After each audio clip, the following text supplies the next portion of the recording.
Good morning, good afternoon, good evening. Welcome to this incredible presentation of TVBAKWEtu, and I'm your host, Linda Banks.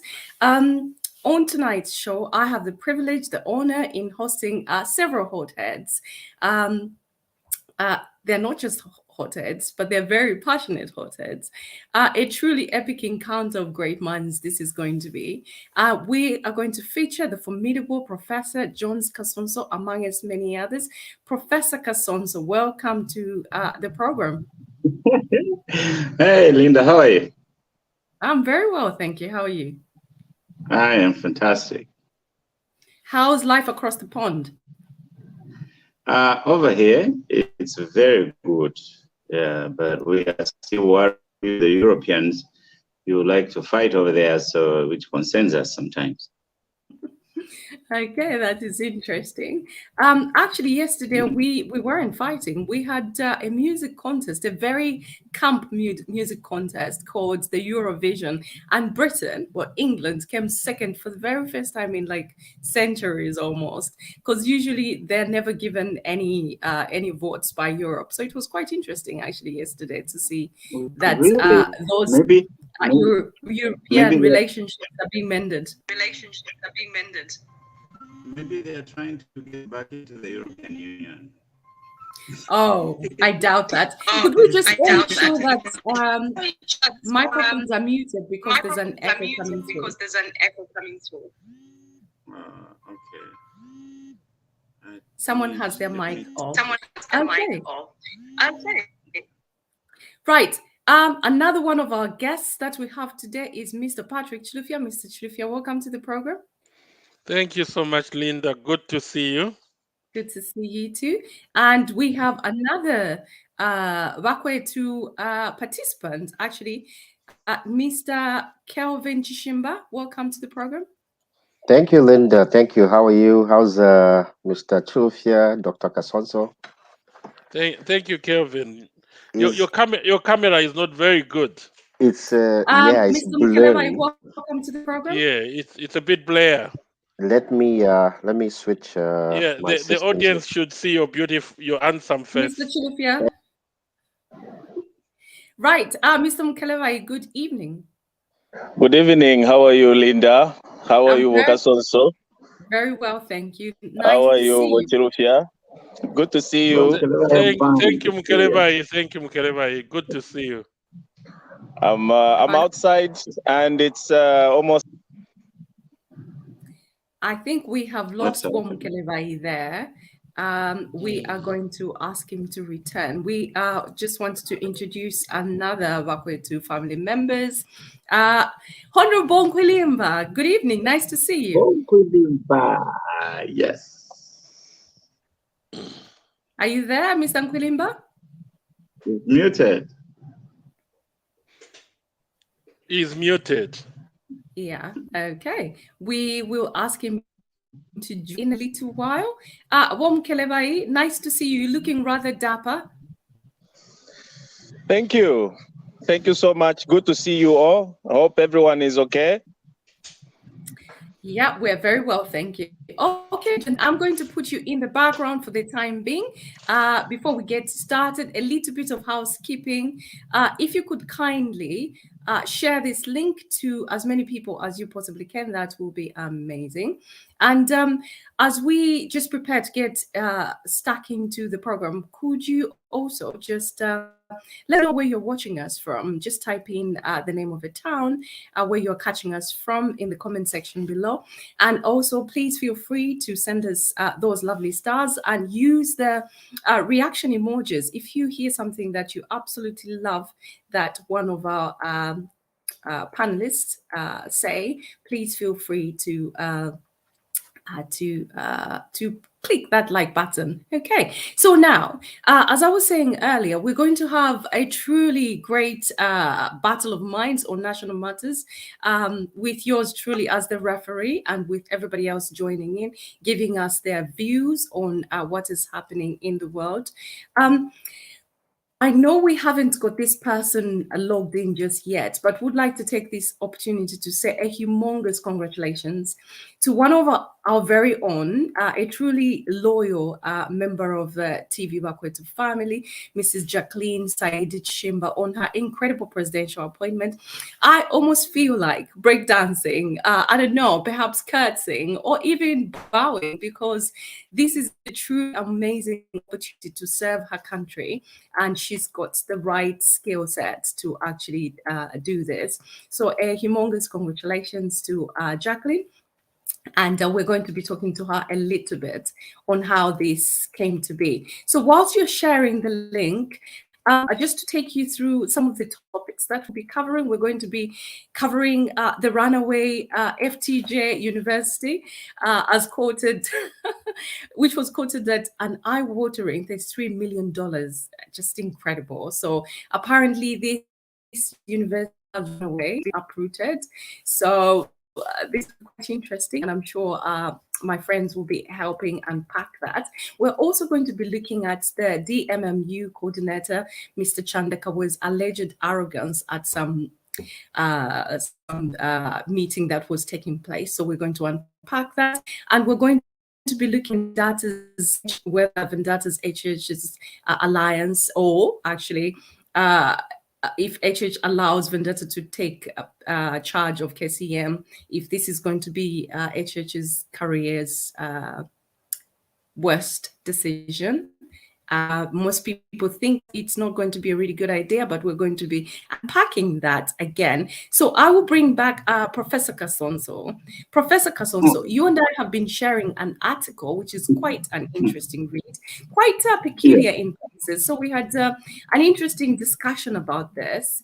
The author, I'll let you talk a little bit about the author of this article, but I'll tell you a little bit about what caught my eye. So the author was saying that it's now roughly over 3 months before President Hichilema and the UPND clock 1 year into office, yet the New Dawn government's position on Konkola mines remains at best blurred, incoherent, and inaudible. And at its worst, the author says it's hopelessly absent. So he goes on to say that compounding this silence is the and coordinated public relations approach to governance rooted in keeping quiet and firefighting. The author says this is unfortunate because copper prices on the global market are over the roof. Also, KCM has one of the richest copper deposits, the largest reserve copper produced in the country. So the author literally had so much to say about this. He goes on further to say this silence has coincided with Zambia's current Zambian courts' reluctance to make ruling on the status of the KCM ownership.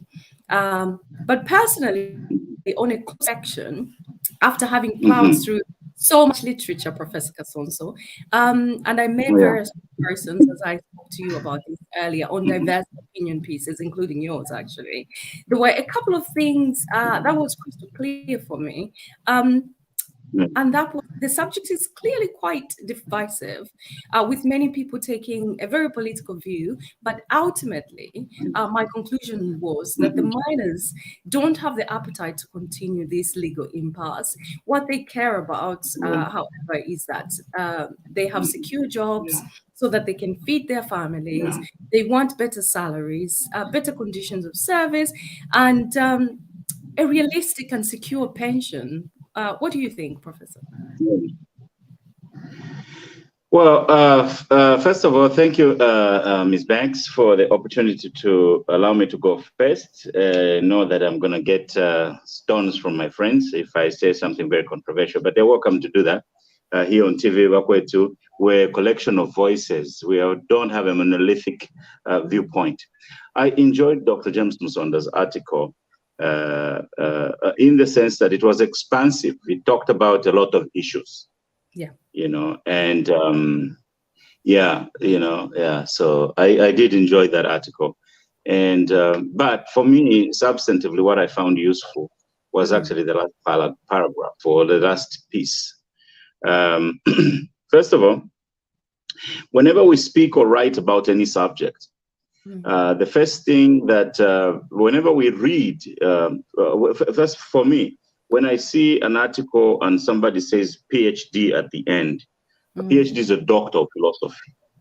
So we come to that with a lot of respect and reverence, because that is an acclaimed researcher, and whether they are right or wrong, we are going to learn some things. Yeah, so I went to that article and read it, and then I read it through another time because people kept throwing at my table on my WhatsApp. Yeah, so but first of all, I didn't enjoy the taste of that. There seemed to be a little bit of a misunderstanding of the purpose why His Excellency Hakainde Hichilema stood to be president of Zambia. This president is okay to be a one-term president if he does something right. That must be put in the minds of people, Zambian people. And this president is okay to govern for 2 terms as restricted by the constitution if he performs well. So what this president has said, and again, it seems like some people, some scholars are not listening. What he's there to do is a specific mission to fix the economy and put things right for what he thinks should go right. So on that perspective, I felt like the article came too heavily on the president and despising him and not thinking that he had the wisdom to govern or to perceive this. And then, then I looked at the authority of the author. He's not a political scientist. A political scientist is the one who goes into the political events and can produce, using a scientific model, can predict the outcomes of certain things. That guy, Jem, is not a political scientist. No. He knows so some he was things about literally, he was literally just offering just his being opinion rude to the president. He was just being rude to the president. He's probably a PF cadre. He was being rude to the president. You know, one thing that the Zambian people cannot underestimate His Excellency Hakainde Hichilema for is his ability to make business decisions. That is where he made his money. Okay? Business decisions, you look at the costs of the decisions. You look at what you will get out of the decision, and then you make it based on the fact that you will get something out of that. And that is how we win in our field. Thank you very much. But that article just went all over the place and coloring all over those kind of things. So, no, Vedanta is not the downfall of Hakainde Hichilema. He can make the correct decision or the wrong decision. It's not the downfall of him. There was no political model in that could predict that accurately. So scholarship based on that was missing from that article. Thank you. Thank you very much. Thank you. Mr. Chanda Kabwe, welcome to the program. What's your view on this? Do you think Vedanta is going to be President Hichilema's downfall? Great. Although I must be honest, I did not read the article being referenced, but here's the thing. What we need, and I've argued this on different platforms, but what why we does need... it show that Kevin is muted? Can you hear me? Yes, I can hear you. Okay, great. So for me, my argument has always been that yes, you need a blend of foreign as well as local investors, right? Now we're looking at a resource that is endowed by God, and we have to ask ourselves, what have we done with this resource since independence? What benefits have we reaped as a country since independence? What benefits are we going to reap when we bring in Vedanta, for instance, right? One of the things I really don't appreciate with us just bringing in these mining companies is the biggest benefit is employment. And when you look at it, employment is just basically salaries. And those salaries are meager salaries, quite frankly. You see that? If President Hakainde can sit with his government, right, and say, let's put in place controls to ensure that we know what is being produced. Copper is at different grades. We know what is being produced. We know how much is being produced, right?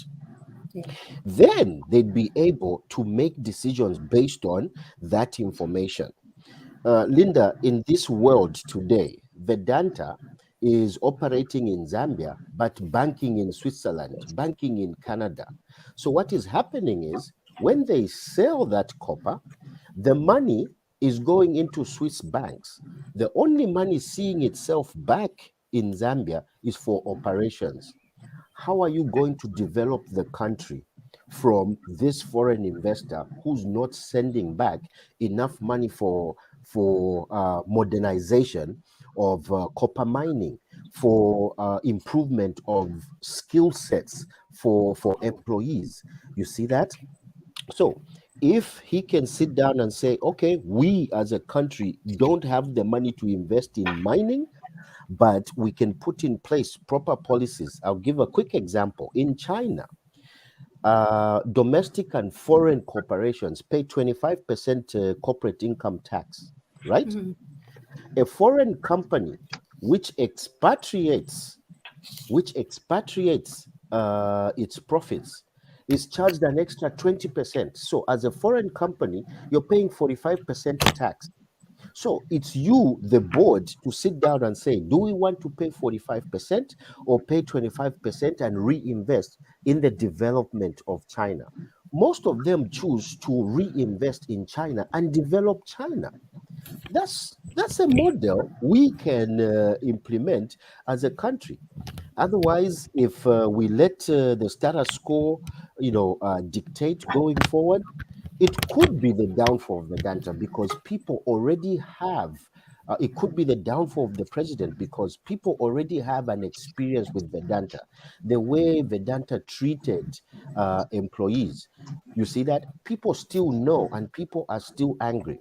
But if he can sit down with Vedanta and make sure we have labor laws in Zambia, they must be implemented, right? We have to sit with Vedanta and say, you need to train our people in this kind of technology. You need to train our people, to know what it is, what grade of copper is being produced, how much is being produced, and where, how much is it fetching and things like that. People might argue that that's interfering in a private business, but guess what? God gave us that copper, and that copper must work for us. Thank you.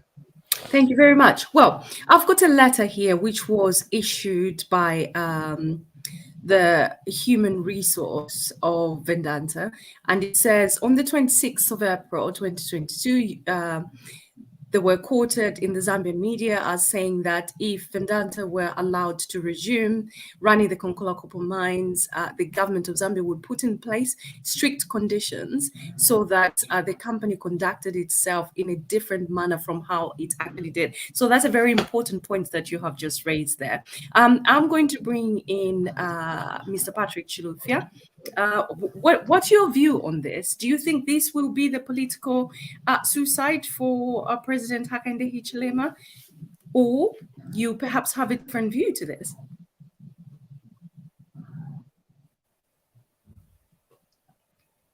You are muted, Mr. Chilufya. Firstly, Linda, thank you so much for giving me the opportunity to talk about this important issue. And then to start with, I would love to encourage the viewers to watch tomorrow at 9 p.m.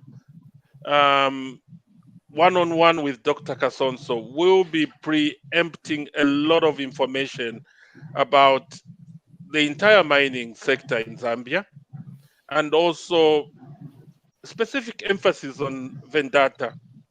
Yeah, so tomorrow we'll be talking, but I'm gonna just say a summary of what I feel needs to be done. But Kelvin mentioned something very important, which I support. Then to start, then I don't support what Dr. Musonda wrote, saying this is gonna be the downfall of HH. Yes, in some way, if something is not done properly, it might not be the downfall of HH, it might be the downfall of UPND in the Copper Belt. Because a lot of people in the Copper Belt voted for UPND because they think they were going to come in and do something very different about KCM than what the PF did.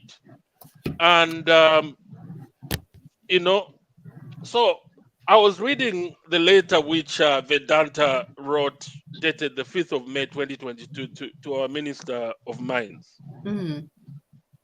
And I just want to quote one paragraph. Vedanta and government needs to engage constructively the disputes between the parties. So to me, Vedanta is willing to talk. And that gives us a window of opportunity to sort out the problems at Vedanta.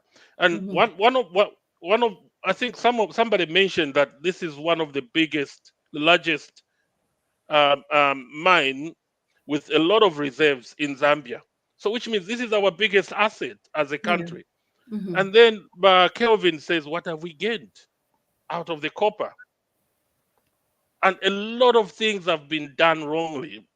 Manawasa government, which seemed to have done very well, you know, fighting corruption, but they messed up with the mines. These problems we are having with Vedanta were made by the Manawasa government.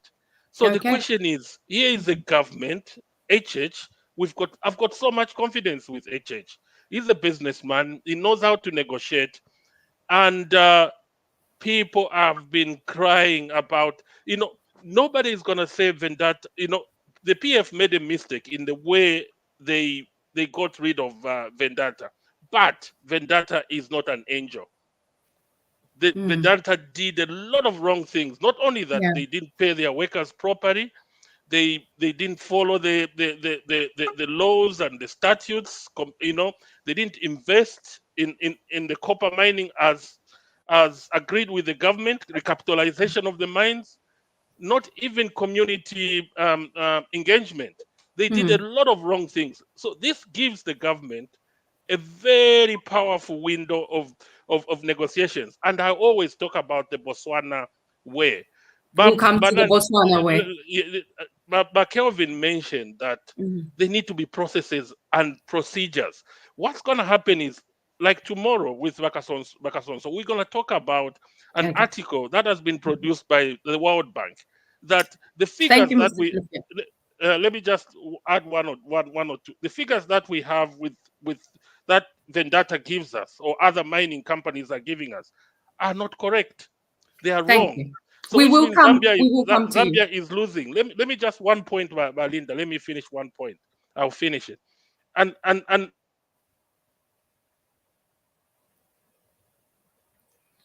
I think we have just lost Mr. Chilufya there. We are discussing KCM. What are your views on that, please? Kimanzibwani bolinda, kimanzibwani sichabasahe sus, chabasabulozi, komulutwela kaofela bakao mabasisheke, Livingstone, nasepa maluteleza. Thank you so much, Vachiwempala. Bolinda, I would only say one thing about Vendetta. Fool me once, shame on me, shame on you, and fool me twice, shame on you. So, Bolinda, I know very well that this government that is in power today, they are going to make the right choices, the right decisions. I know that many people already have judged the government before even they try their decisions. We are already judging them or condemning them, even warning them that this is the end. This will be the end of their career if at all they happen to bring this company back. So Vendetta knows very well that they made huge mistakes, and I don't think if at all they were to be returned, I don't think they'll be so stupid to get back and make the same mistakes they made. This time around, there's a new government in power, and definitely they will change their tactics, and of course the rules of the game will change too. Zambia this time needs money. They want to see profit. And I'm very, very positive that we are going to make good deals to anybody that is willing to come and run our mines. We are not going to allow them just get profits and get out of our country with a colossal sum of money. no waste. This government is steady, and definitely we're going to make profit, and employees will be very happy. I'm very positive with that. Thank you so much, Mr. Kanika, good evening. It's evening where you are. Welcome to the program. Good evening, Linda, and good evening, Patrick. Good evening. Good evening. Yeah, no, at least I can say we are moving very well, and I think things at least are showing that the country is in the right path. Coming to the issue of KCM, I understand very well that Vedanta, yes, they are asking government to discuss, but one thing that we need to know very well is government has not yet given KCM to Vedanta. And we all know that Chingola, Chirabombwe, they are badly affected by what is happening in KCM. And their economy depends on this huge investment that the country has in form of KCM. So coming to the issue which we are talking about, where people are saying that the coming of Vedanta may be the downfall of President Hakainde Hichilema or UPND on the Copper Belt, we need to understand very well that Vedanta took the government to the court of arbitration. And the coming of Vedanta may be the downfall of President Sorry, just a second. Sorry, apologies. Could we make sure that we are all muted unless you are on the spotlight? Thank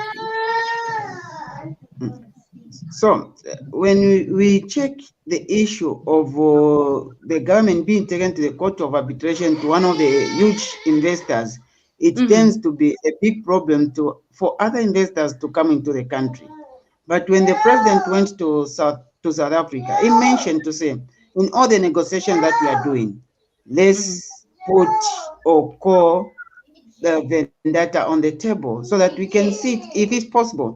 We can have a roundtable discussion and remove this matter from the court of arbitration and just agree so that we build the confidence to the other investors. And we have seen other investors who have come on board and who wants to invest in the mining sector of this country.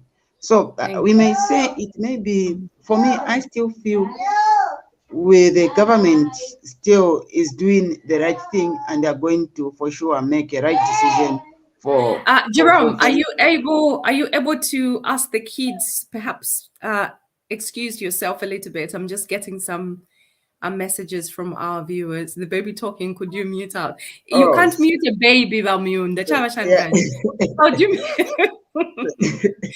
yeah.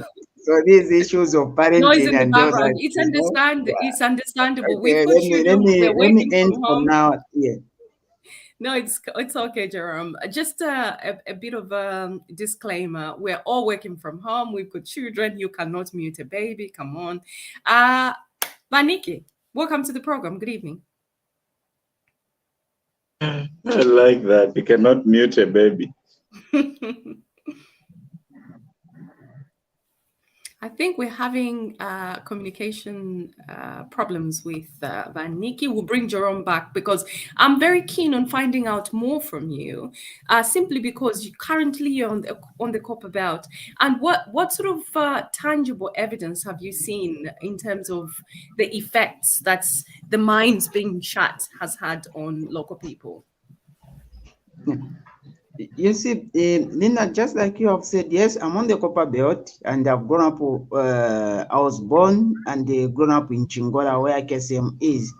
One thing that we need to know is everyone on the Copper Belt, especially Chingola and Chirabombwe, they do put their, whatever which they have to say their life is attached to the mines. Now, with this problem that has been happening in the mine for the past some time, I think it has been very difficult for the people on the Copper Belt, especially Chingola and Chirabombwe, to make a proper decision. People, yes, they may say that since the Vedanta went, the mine has been running well and all that. But we need to understand exactly to say, let's look at the financials of the mines. What are the expenses? What are the gains? How is the production? Has the production gone up? How much are we paying the workers? How much are we paying the suppliers?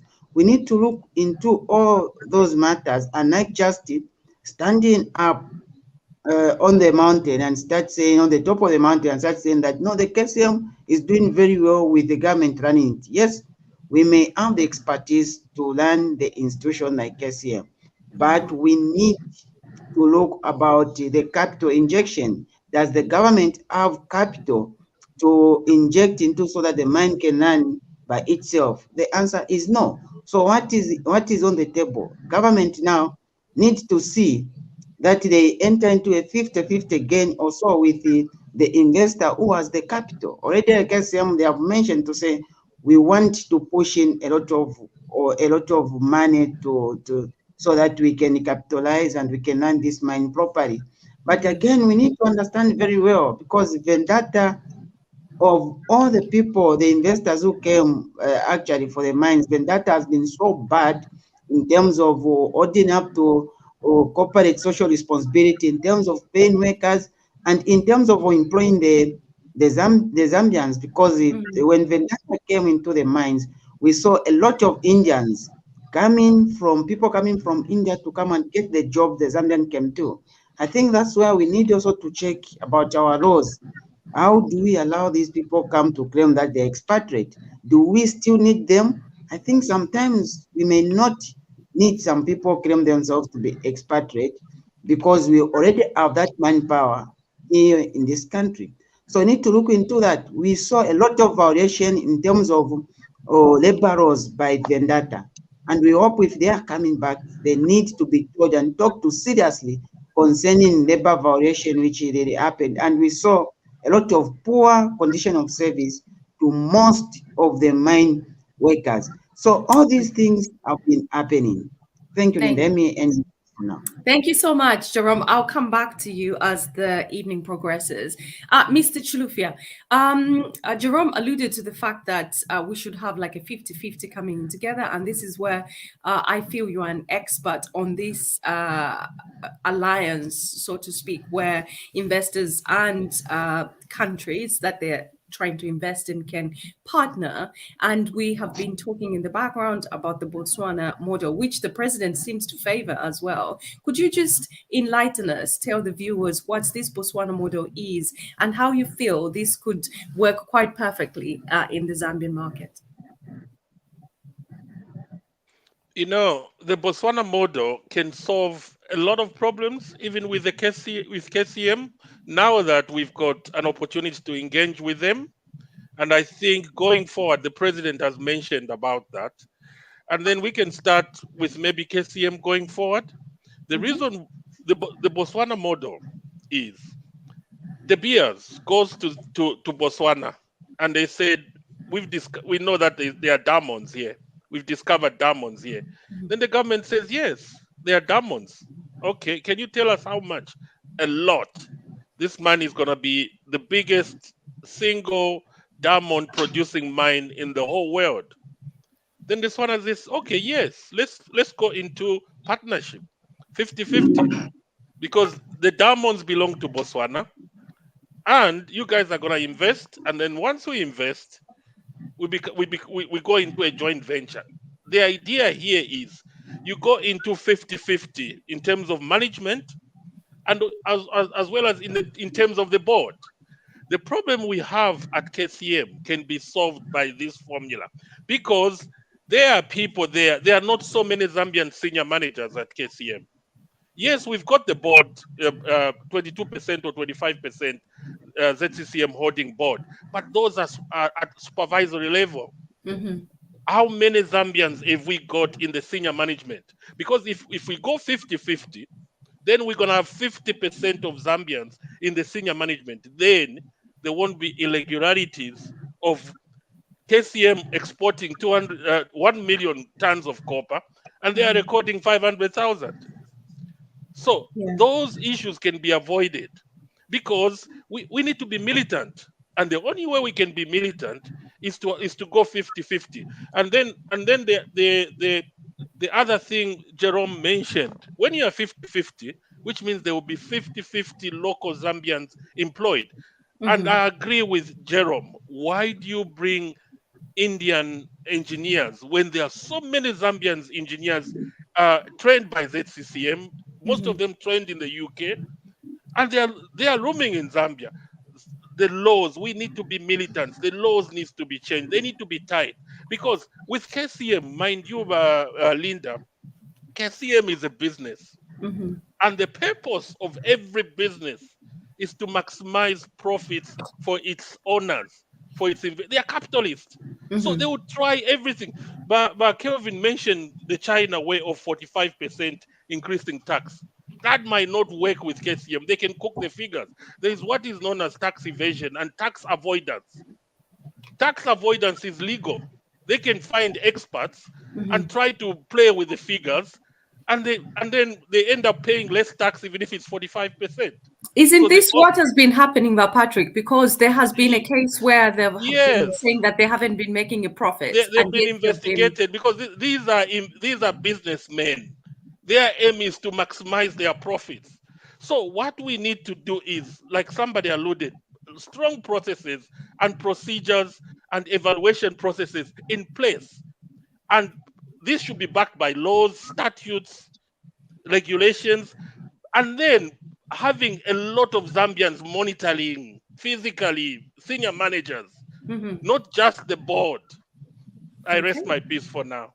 Thank you so much. Let's welcome the lady of the moment, this incredible human being who has been appointed to a really, truly fantastic position. Miss Jacqueline Saidi Chimba, welcome to the program.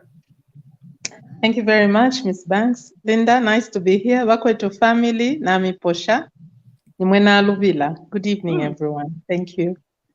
Yeah, so I was just talking about this amazing opportunity that has been given to you.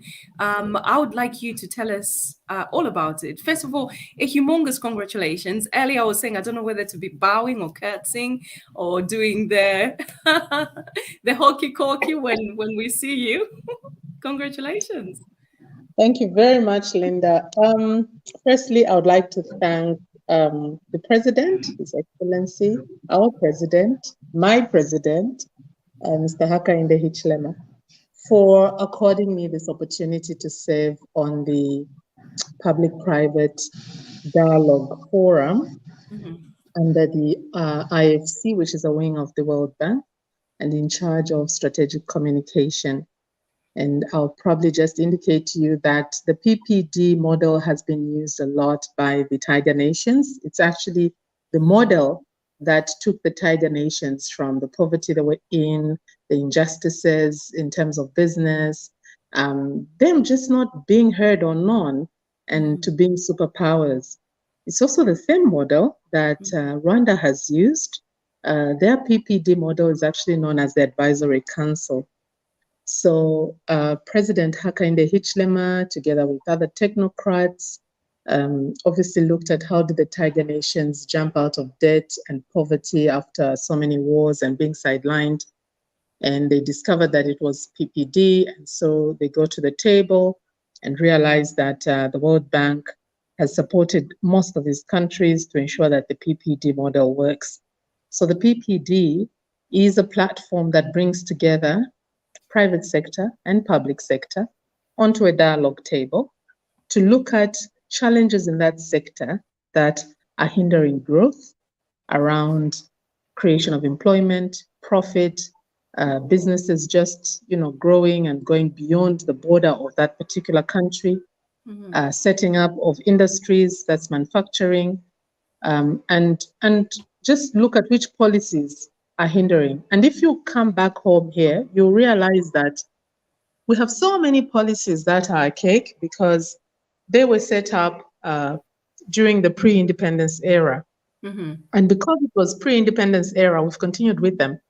And today they can't suffice, they can't stand, but we're still following them. And that's why we find that in certain circles, business is not working. So our bigger focus at PPD, supporting, of course, our director, Mr. Andrew Chipwende, and our deputy director, Ms. Rosetta Chabala. My duty is to ensure that we communicate PPD fully to all stakeholders in the country. We ensure that the dialogue tables or forums are set up on time. They have timelines and they have achievable results, or they are result-oriented. And at the end of that timeline, the results should be visible. If it's policy change, has whatever policy change taken place, if the paper has gone to Parliament and there's a policy been passed, if it's enhancement, the same thing. If it's not a scrapping of a policy, then that should happen, scrapped out, whether it's constitutional, it's an act, scrap it out, come up with a new one. The idea also is to ensure that there's inclusiveness in everything that is happening in terms of economic development in the country. So Lovely. it's not a small platform, it's a big platform. There's a lot of learning to be done, but because we have examples like Singapore, Cambodia, Vietnam, Indonesia, Rwanda, very near here, and I believe Swaziland is developing a very similar model right now. So we have benchmarks, you know, we have organized the countries that we can benchmark with. Absolutely. And I'm very grateful also just grateful to Zambians for the confidence that they've shown in me, because obviously there must have been somebody who said there's Jacqueline there. Thank you very much. Yeah. Thank you very much for that. And I think she deserves an applause. Well done. She's one of us and she's out. Do you know what? I almost feel like we need to start charging the UPND a recruitment fee. They're taking all our best. So perhaps now we need to start charging them. But Jacqueline, could you just tell us a little bit about what background you're coming from, very briefly, like 2 minutes, because there are people who are asking, so what background does she come from? How does she, the usual chatter in Zambia, does she deserve this position? Is she competent? I mean, we know you are more than competent. You are very equal to the task. But just very briefly, could you just tell us a little bit of your background? Why did the president think that you are this person for this huge role? Thank you very much, Linda, for that question. So I'll start with my academic background before anything else. I have a diploma in journalism. I have a diploma in communication and media relations. I have a degree in business administration with marketing and communication. I have a degree with project management in project management. I have a master's in leadership and wealth creation. I have an MBA certificate in innovation and entrepreneurship. I'm proud to say that's from Israel. So what a better place to learn from if you understand the history of Israel, yes. And I'm currently a PhD student in knowledge management. So I rest my case. Yeah, no more to add there. You are very, very qualified and equal to the task. Mr. Jerome, I know timing is a bit tricky and the kids are in bed. Thank you very much for doing that. It's not always easy working from home, is it? What do you have to say about Jacqueline's appointment? I think that's also another excellent appointment by the president, and you have seen that the new Dawn administration is truly considering excellency in the people it's appointing, and we have seen excellent appointments that have come through. For example, the appointment of Jacqueline can tell you to say this one was very much qualified, with a vast knowledge or data on different academics and with different qualifications. So it's a good appointment, and we just hope that Jacqueline, she should make sure that that knowledge which she has gained from different universities and colleges should be applied for the benefit of every Zambian. Then at least we can say in the next 10 years, we will be saying everywhere we need Zambian, not any foreigner in any position, but Zambians. Thank you very much, Honorable Nkwilimba. Maybe this is a premonition. I've been known to predict the future. I don't know why I call you honorable, but you're just very honorable. Welcome to the program. Nkwilimba, are you there? I think Nkwilimba is having some serious technical issues today, which is such a shame because we really do need to hear from him. And we have lost Professor Kasonso. Let's have a look. Any quick sentiments on our sister's appointment? I'm saying we need to start charging 10% to the UPND for taking away all our best. Well, Jacqueline, thank you so much. Congratulations, my sister. You deserve that position. And this goes to show the people out there to say this president is not just appointing old people like you purported when our orphan was appointed as an ambassador. I just want to say that people should now understand that the president, of course, appoints people on merit. It's not just favors. No. Jacqueline deserves this position because of her qualification, and of course they have gone through and checked how she has been performing from her previous undertakings, and hopefully she did well, and that's why today we're celebrating her appointment. So we should be happy for her, and thank you, HH. Indeed, thank you very much. Patrick, should we start charging HH? Yeah, I've actually 10%? I've actually written all the invoices. And our resident accountant. Yeah, but Jacqueline should be the best person to deliver them for us. Yeah, but Jacqueline's appointment, well deserved. She deserves it. You know, she's been a royal member of the party. Not just royal, but she's done a lot of work for the party. She's qualified, she's intelligent, she's smart, she's beautiful. She deserves it. Thank you. Indeed. I think we have Honorable Nkwilimba back. Fingers crossed. Nkwilimba, welcome. He's not back. Mr. Nkwilimba, can you hear me? I think he probably isn't. A very quick sentiment, Mr. Chimba, on Jacqueline's appointment, please, before we move on to the next topic. Okay. I mean, I don't know much about Miss Jacqueline, but I think it's a... Thank you. I hope you can hear me now. Okay, I'll come to can you you in a hear little me? while. Still can't hear me? You. I can hear you. I'll come back to you in a little while, Nkwilimba, just a second. Sorry about Chimba, carry on.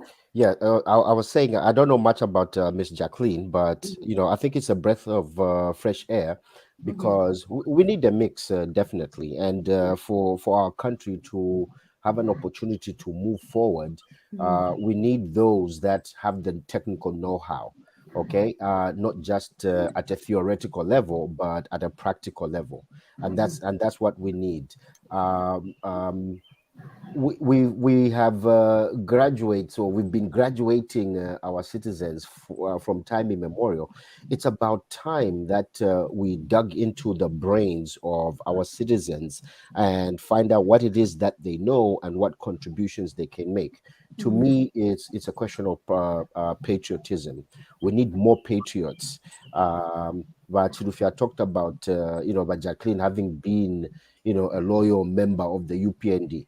But I beg to differ on that score because we need Zambian brains, not just party brains, not just affiliation to the PF, to the UPND and things like that. We need somebody that can make valid contributions to our country. I think we've played politics too much in our country that everything is seen through a political spectrum. But job well deserved. Hopefully you do well in that position and bring the change that we all desire. Indeed. Thank you very much. Let's try. Oh, I think we've lost Honorable Nkwilimba. He is having some serious technical problems. Thank you very much, Mr. Chimba. Professor, you disappeared first things first. We've had... I'm surprised I'm having such technical problems. I don't know what is happening. with this network to die. Not to worry. We were just talking about Jacqueline's appointment, your sentiments. And before Professor Kasonso comes in with his sentiments, kindly just type in congratulations to our lovely Jacqueline Chishimba. Just make her feel very valued. Because she actually didn't talk about the experience, the vast experience that she has. All the academic credentials, I'm sure, are enough to actually convince everyone that she definitely does deserve this position. Professor Kasonso. Thank you so much. Every time one of us gets a good job, our culture in Zambia must change. We must celebrate. But the average Zambian, when you get a job, grieves. MC Wabuino used to call it Moon Tu ni wakali jo, ni wakali jo, ni wakali jo, ni wa jealousy. Ms. Chimba or Mrs. Kalabo is a deserved professional, and hopefully and prayerfully she's going to do well. And an opportunity that comes like that is something that we all as a family, particularly as Bakwetu, we must celebrate. Absolutely. Yeah, she deserves it, and for the president saw the qualities in her and put her out there. And if she needs all of our resources or support, she announced last week on my birthday that she was 46. So I was almost saying, "Hey, congratulations to my age mate." Then I realized I had deducted 4 years, so I'm 42. So I would say congratulations to my elder sister, Jacqueline Kishim. So I hope you do well, and we are here to support you. If you need anything from us, you need information for us to support everything, we're here. Indeed, we are here all the time. Actually, Professor Kasonso, I said this in jest, but I actually quite mean it. Do you think we should start charging 10% for all these incredible brains that the UPND is stealing from Bakwetu? Yeah, we are going at eventually we are going to be at loggerheads with the United Party for National Development. I wasn't even a member. I was co-opted through TVBAKWETU. So we don't have to charge them because they are our people and advancing the cause that we believe in. I was joking. At some point, if they keep snapping people from here, and we'll go, because I almost said Dr. Jacqueline, because she's studying to obtain a PhD as well. Yes. Yeah. She's a candidate or something like that. If they keep snapping people from our group, we have to have a strategy where we keep snapping doctors and incoming doctors and prospective doctors so that we can keep being relevant. Otherwise, if we can't find those people, we have to look back and go and shut down the UPND for taking people from our group. No, we will not do that, Professor. We will not do that. Right. I want to hear views from the audience in regards to KCM. What do you think about what we have talked about? And now we're going to move on to our next topic. So there's this gentleman called Chanda Kabwe, and people have been sending us messages about his alleged arrogance. Now, I'm going to start with Wom Kelevai. Have you been following this story about this chap who is in the previous regime, DMMU coordinator, Chanda Kabwe? I haven't really followed his stories or this case, but I don't give it, I don't care what he says, because I know that these guys are hurting. They will say anything. They're still hurting anyway. So they will say whatever they want to say. It won't make a difference. But what they should just know is that they should just sit back and watch the pace, because every second, it's like that channel, TikTok, they should be counting, because their hour will come, and definitely the authority will visit them.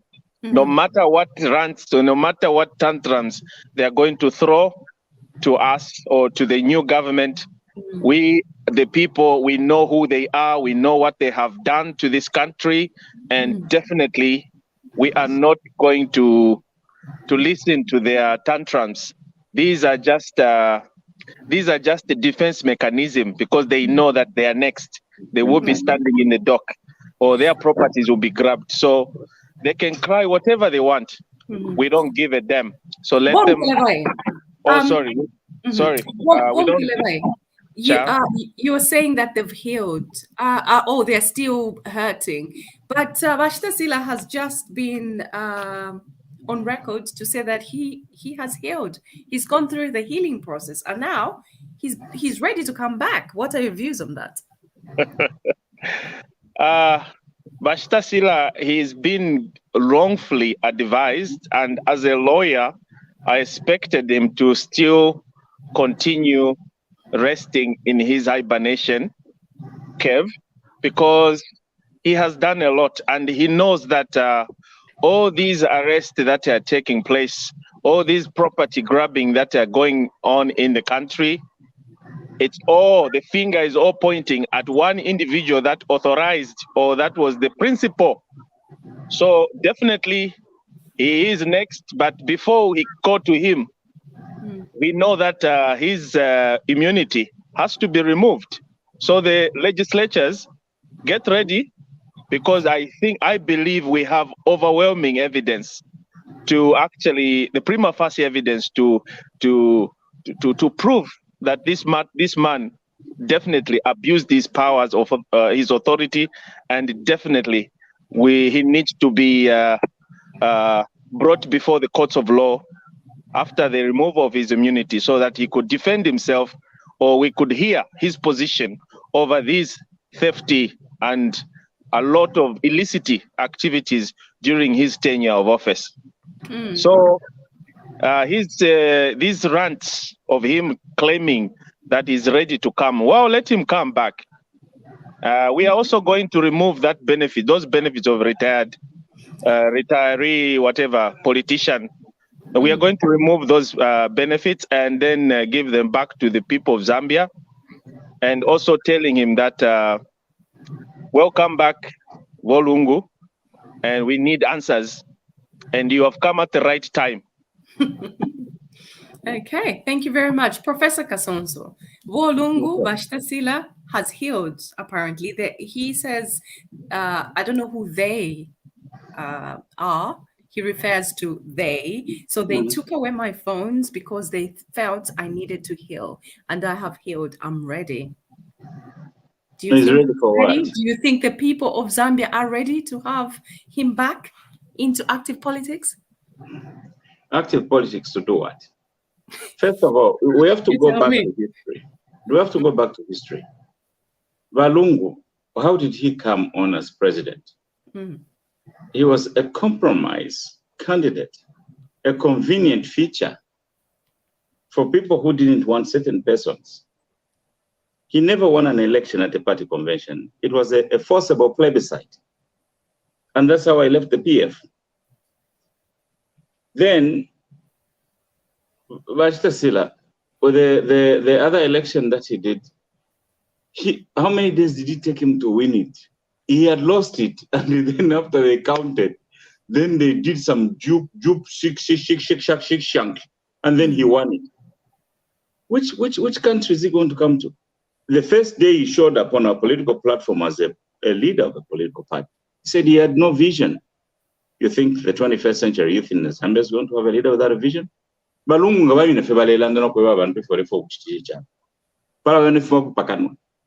It's an empty head. Edgar Lungu should rest in peace politically. Okay. Rest in peace politically. Let me throw in a concluding thought. If he wants to come back, he must come back. But we have to send him to jail for throwing the nation in debt. And he created projects on which he and his friends were benefiting. And the country was ruined. Today, Zambia cannot function because of this backlog of debt. So if Edgar Lungu comes to the political platform, that's a blessing for all of us. Let's send that bagger to jail. Thank you. Okay. Linda. Okay. Apologies, viewers, for that phrase, but I think we get the sentiments that Professor Kasonso was trying to put across. Can I Mr. say something? Chanda, your Yes. views. Yeah, one of the problems regarding our political dispensation is we tend to be emotional and not level-headed. Okay, and I say this because I don't think there's an appreciation of what the law or laws stipulate in our country. An individual like myself, like Dr. Kasonso, like you, Linda, has the right under the Constitution to stand the way you feel, the way you see it. But standing in itself doesn't guarantee you anything. Why? Because the voice of the voter speaks.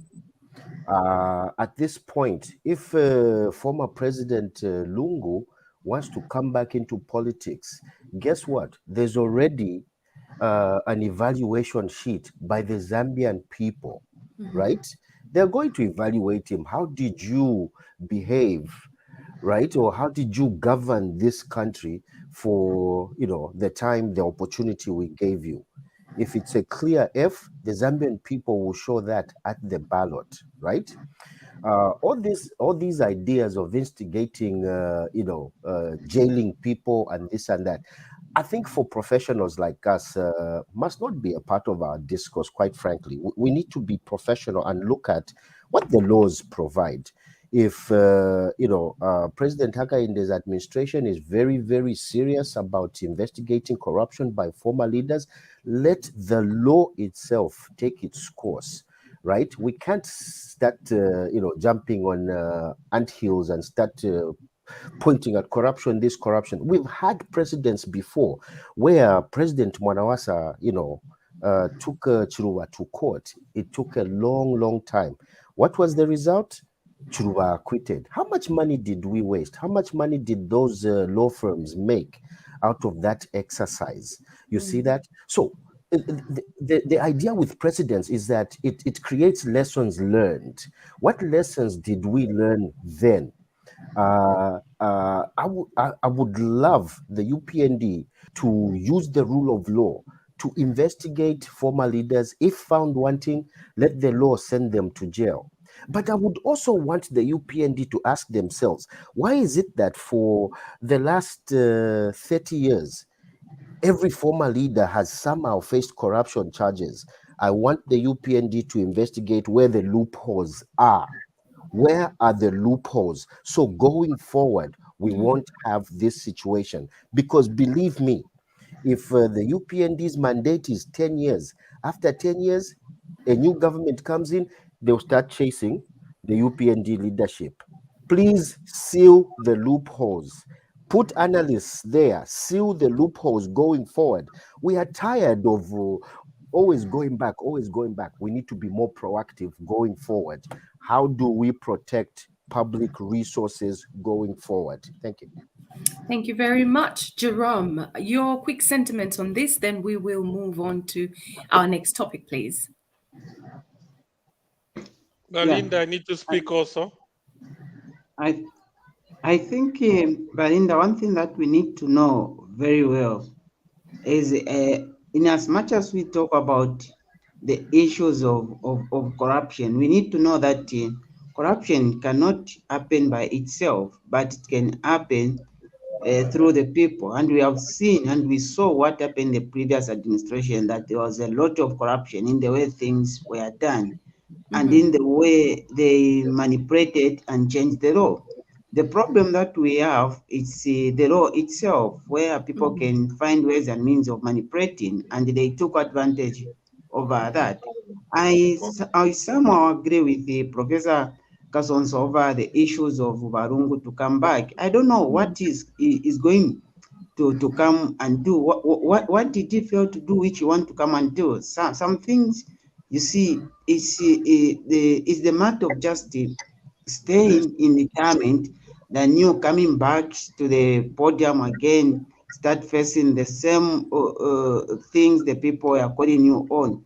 I think the best thing that the former president need to do we need to focus on being the father of the nation, as he is the only remaining president who's alive,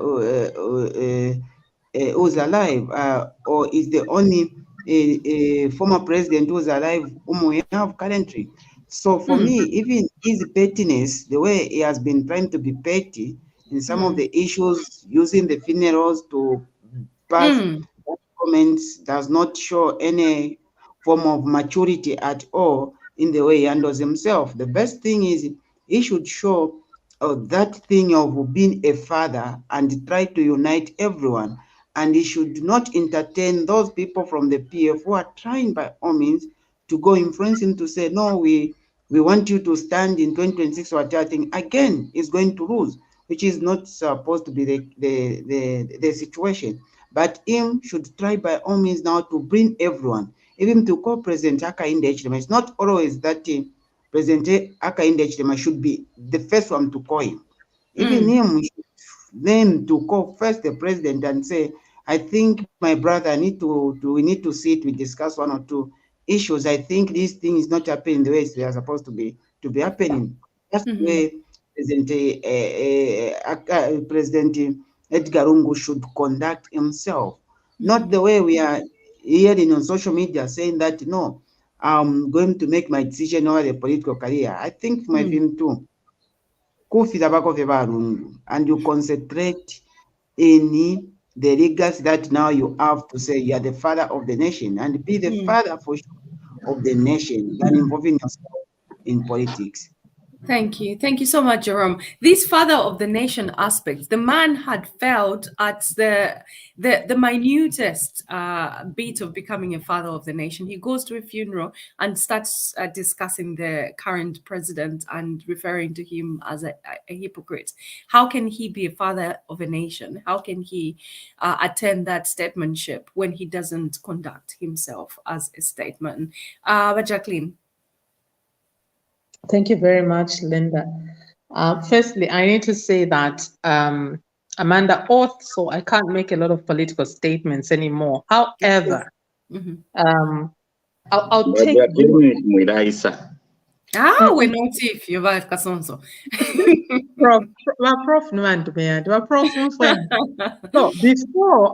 So my angle will be on will be based. I'm not going to go very political, but my angle will be based on development, will be based on unity. We all experienced the pain of tribal remarks, of just tribalism under a president who allowed people to speak recklessly and almost led this country into, a situation we've seen in other countries that we've mourned with, if you know what I mean. Yeah. So I'll give you an example. My children are Lozi. I know what I went through the night I saw Chanda Kabwe write to say, we are done now, we finished the Tongas, we are moving to the Lozis. I had fear. And for me, I said to myself, this is nonsense and it cannot happen in this country and it will never. And I'll be one of those women from Luapula who's going to ensure that this nonsense doesn't occur. So simple terms, we want this country to develop. We don't want our children to be subjected even to things our own parents did subject us to, because some self-styled, a self-styled, and I'll use this term again, a self-styled wannabe king again wants to come back and start telling us what to do. When we've moved, we've crossed the bridge, we've left the sins in hell, and we're now in the kingdom of God. And he wants to come and play with us. Just tell the former president that before he can even move to catch Hakainde, can he deal with some of us like Jacqueline Shimba? Before he will find us, before he even gets to Hakainde, he will find people like us, Jacqueline Shimba, waiting for him. We don't need him back. This country does not need people that allow, division to occur, that want to discriminate people based on their tribe, on their language or their ethnicity. which they did not choose. We do not want people that want to come and perpetuate poverty in the name of tribalism. We do not need people that want to come and cause more hunger, destruction, and drugs among youths, because that's what they used. And we saw how our youths were forever drunk. Yeah. We don't want that. No. Tell the former president, before he gets to Hakainde Hichilema, there's a Jacqueline Saidi Chimba waiting for him. Thank you. Thank you so much. Brother Kayamba Kasonso. Thank you very much, Jacqueline. Before Patrick resumes, could you just answer this question? I missed the appointment. She has been appointed as what? What? Jacqueline. Okay, so I'm just head of strategic communication for the Public-Private Dialogue Forum, Zambia, which is a forum under the IFC World Bank and supporting the Zambian government, an initiative that is anchored by the president, who is our chairman. Thank you. Thank you very much. By the way, there's nothing just about your position.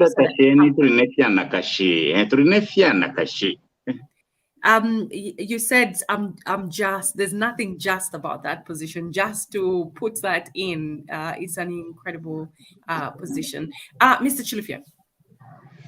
Yeah, thank you, Linda, for giving me this opportunity.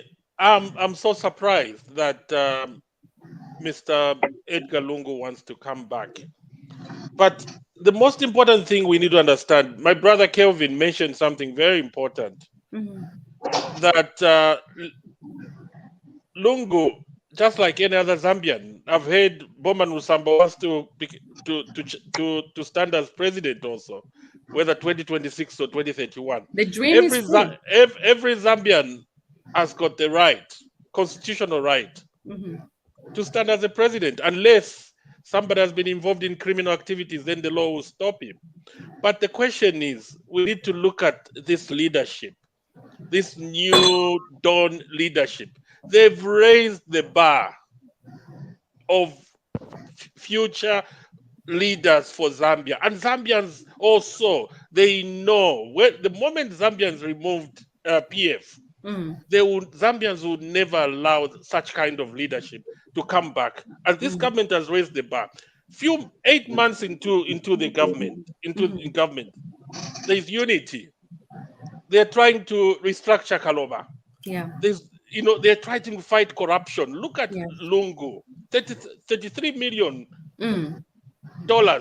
they shared. I'm not going even to lie. Lungu knew about that. The kind of scandals at DMMU, you mentioned about this guy called Chanda Kabwe. And he's been caught by the anti-corruption tomorrow for questioning. So he's going to jail. Yeah, so in Congole, confusion in the country. You know that under Lungu, if this government never raised the bar, the UPND government, Kalimanshi was going to stand as a president. Kalimanshi would have been Home Affairs Minister. Would have been Home Affairs Minister. That's why we had Kampiongo, Boman Lusambo. Now, let me speak. Guys, the bar has been raised. Yeah. So 2026, corruption, gassing, we don't want that. Disunity, we don't want that. We are one Zambia, one nation. Indeed. And then, Kelvin, my brother, mentioned something very important. We still have the same problems of criminals stealing from us, Zambians. If from one government to another, the last 40, 50 years, we still have our Minister of Health visiting all the hospitals because things are not happening. Why can't we seal the loop? Because corruption is as a result of, most of the time, weak systems, controls and processes. The moment you put strong, stringent controls and processes, you seal those loopholes. People are going to steal, but they're going to leave a trail, and it's easy to prosecute them. I'll give you an example. My cry is Minister of Health, which is a cash cow for criminals. Some of the permanent sectors are still in prison. If there is a ministry, in which a lot of staff have been jailed. Kapoko, Dr. Mulaya, Minister of Health. Still in jail. Why can't we seal those loopholes? And the loopholes are digitize that ministry and then put strong financial controls. Then the theft will stop. I rest my peace. Thank you so much, Womkelevai. I'm even terrified that I brought you on this topic. Go for it. No, what I can only say, thank you, Linda, is that I think your brother Chishimba was right, that we have to actually, we don't have to really go out like emotional, but when you look at the pain, the sufferings these guys caused, and today they have the audacity to stand in front of the screen and claim persecution, or even start now using demonizing the president. Now this time that he's in power, they still want to play that card of demonizing him. Despite him having now the instrument of power, they still want to continue undressing him in the public, insulting him and calling him names. And that itself, I would rather put my professionalism aside and then start dealing with them and act emotional, because I am affected and I see how my people are suffering, and I see how Zambians are divisive in terms of a region. They're trying to divide the nation, and that's what we don't want. We don't want that. And by Mr. Lungu announcing that he wants to come back in politics, or come back in active politics, that his cell phone has been given to him back, it's just that my theory is that na bafise mpia nomba bamona ti bafisa bachinja na mashina amayanda amaplots ama shopping malls balekula yambia aya ku isoko ku Uganda uko baya kulila amayanda ya bachinja babika mashina nomba yambwa yenshi yabantu ya machibululu, then nomba bamona ti fionse bafshika, then they want to come back here and say we have destroyed evidence and now we are coming back. And that's why you see them resurrecting. Bulia bufi that bali bapoka cell phone. Bulia bufi that he was told to keep quiet. No, they were busy panicking. They were busy trying to destroy evidence, because they know that this gentleman they brought in power, he is not here to actually sugarcoat or rather forgive them and hug them. No, he's going to simply forgive them, but the crimes that have been committed will be left to the authorities, to the investigative wings, to go ahead and grab every properties and prosecute them if we want. But that's why we went through this the speed court. We have a new justice minister, and who has now speeding up all the cases through the new court system. So we know that justice one day is going to be accessed, and the Zambian people are going to be happy, because we don't want Zambians to look forward to join politics just because they want to enrich themselves. We want Zambians to join politics to serve the people of Zambia. Thank so, you. Bolungu, tate, and tell your people, please to mind their language, or else we are going to unleash our cadres as well. Okay, let's not do that. Thank you, Womkelevai. Let's not do that because the president will not be happy. Vaniki, you have been having such terrible network problems. Thank you so much, Womkelevai. Really important points that you've raised there. Vaniki, welcome to the program. Are you there? You're muted.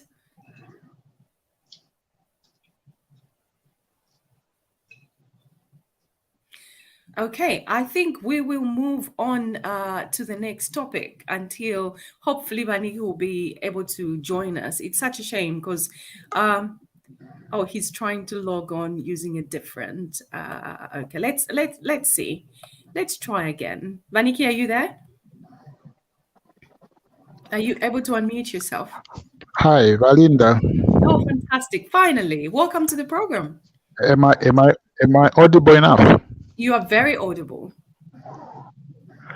Oh, thank you. I feel very bad. My network has disappointed me. I've switched gadgets, I've switched networks. Oh. Finally, this one seems to be Thank you so working. much for the assistance. So your contribution, Yeah, so about KCM to start with, then Vashtasila's desire to, well, the miraculous healing power of God knows what. He's healed now. He wants to come back. And yeah, so take a pick. We've been discussing those. I'm so sorry. I can't get what you're saying. I was saying, take a pick. We have been looking at KCM, and we talked about Jacqueline's appointment and Vashtasila's miraculous healing and desire to return to active politics.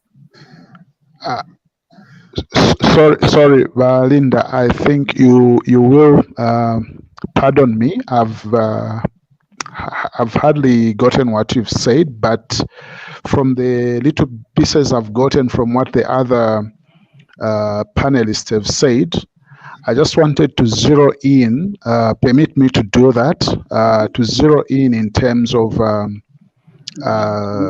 what Chilufya and Patrick said, as far as the PF colleagues are concerned. Truly, I want to agree with other colleagues. The bar has been set high. And if you check, this government, they know what they are doing. From the word go, they've started running. They've put on their running shoes and they are running immediately because they know time is not enough for them to correct the damage that was caused the last 10 years. We can see the president, how he's trekking from town to town within the country and across the region, trying to woo investors, trying to mend those broken relationships.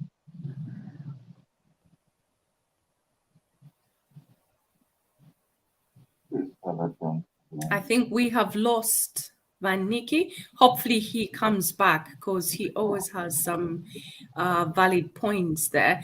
Mr. Chimba, I want you to briefly talk about the Indaba that the president attended, the mining Indaba that the president attended in South Africa. What was your take?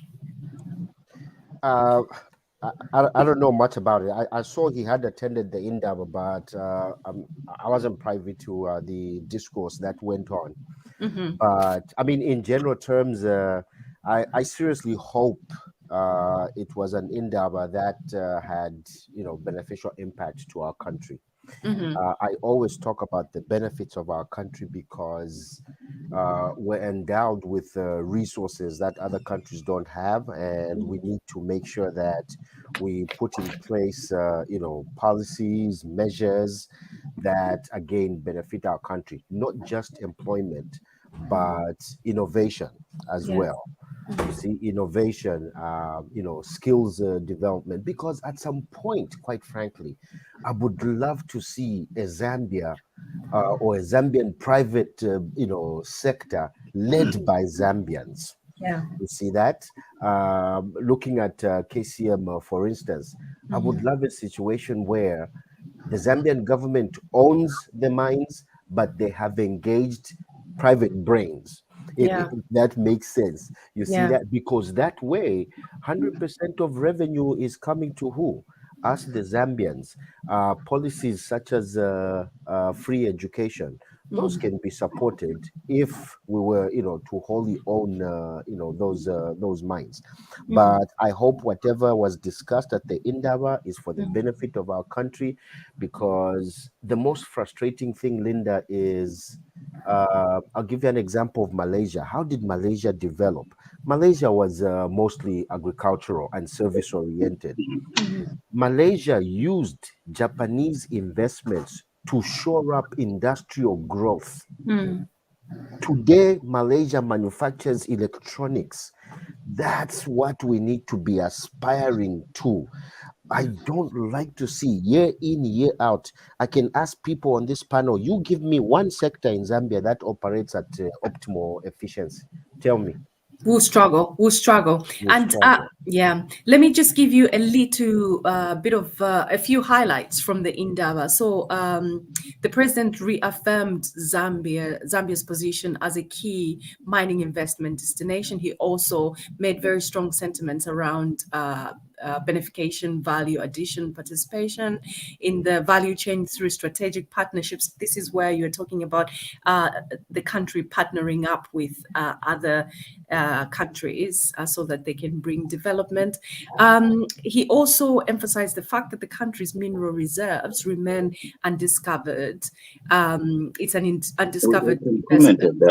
So he's going to focus on more exploration, which will be promoted to unlock new discoveries, because apparently we have more jewels hiding under our soils. So he really wants to explore that. He also emphasized the fact that government is creating an investment environment that is very transparent, very predictable, very stable and fair, with no tolerance to corruption. So this is quite incredible.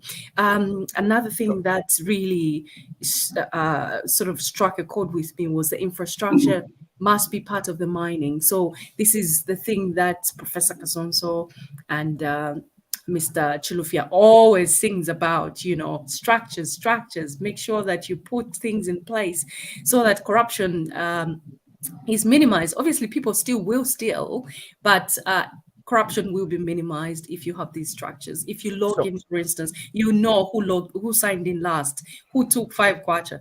Mamusha always talks about a funny story about what if you're caught with each other, you know. So Linda, Linda, just real quick, and Mr. Chilufya has made the very valid points. When I made a contribution regarding modernizing our borders last week, so what I meant was, if Zambia is losing $10 million every year from our borders, right? By modernizing the borders, by digitizing transactions, putting in place internal controls, digital platforms leave a timestamp. Right? You know who did what. Yes, you know who did what, when they did what, and this and that, right? If we did that with our borders, I think from losing 10 million through corruption, we'll be losing 1 million. So that 9 million we are gaining as a country can go a long way in helping us achieve some of the services that we need to achieve as a country. Yeah. Absolutely. An example of that is something that happened to me at work last week. I got an email that, Linda, you haven't been signing in properly. And I was like, what do you mean? So I'm in work very early, but I'll just go to my office and carry on. But without signing in, the digital sign in. So the system thinks I haven't worked. And then when they're doing salaries, payroll, they were like, oh, she wasn't in at whatever time. And the guard is like, she's always in at 6:30 or something ridiculous. So it's really important that these systems are put in place. Wonkulimba, I sure hope, thank you so much, Batshimba. That was amazing. I hope you are here. Are you there? I'm here. Are you able to hear me now? Lovely, yes. Welcome to the program. Well, thank you so much. I think I have challenges with connectivity here, but thank God I'm able to join you. Good evening, everybody. Yeah, a lot of things have been discussed. Perhaps I just want to pick one or two. The issue of KCM and this mining company Vendetta. I don't know if any one of us have heard or seen a clip where an Indian was boasting of how they went into this country called Zambia, and every government official was running around them, and then they purchased this mine. And without even within a shortest possible time, they were able to buy the mine at a giveaway price. Was that I think this is the company that we are talking about now, and we are talking about a company that has not been faithful to what they committed themselves to doing. So yes, I think that the president knows what he's doing. There is a problem that was created by the PF in the way they removed the vendetta. That has to be dealt with, and I'm hoping that going forward, whoever is going to run these mines will not be given an opportunity to continue stealing from us. And this is the cry that I was been making. Why should we give away our resources?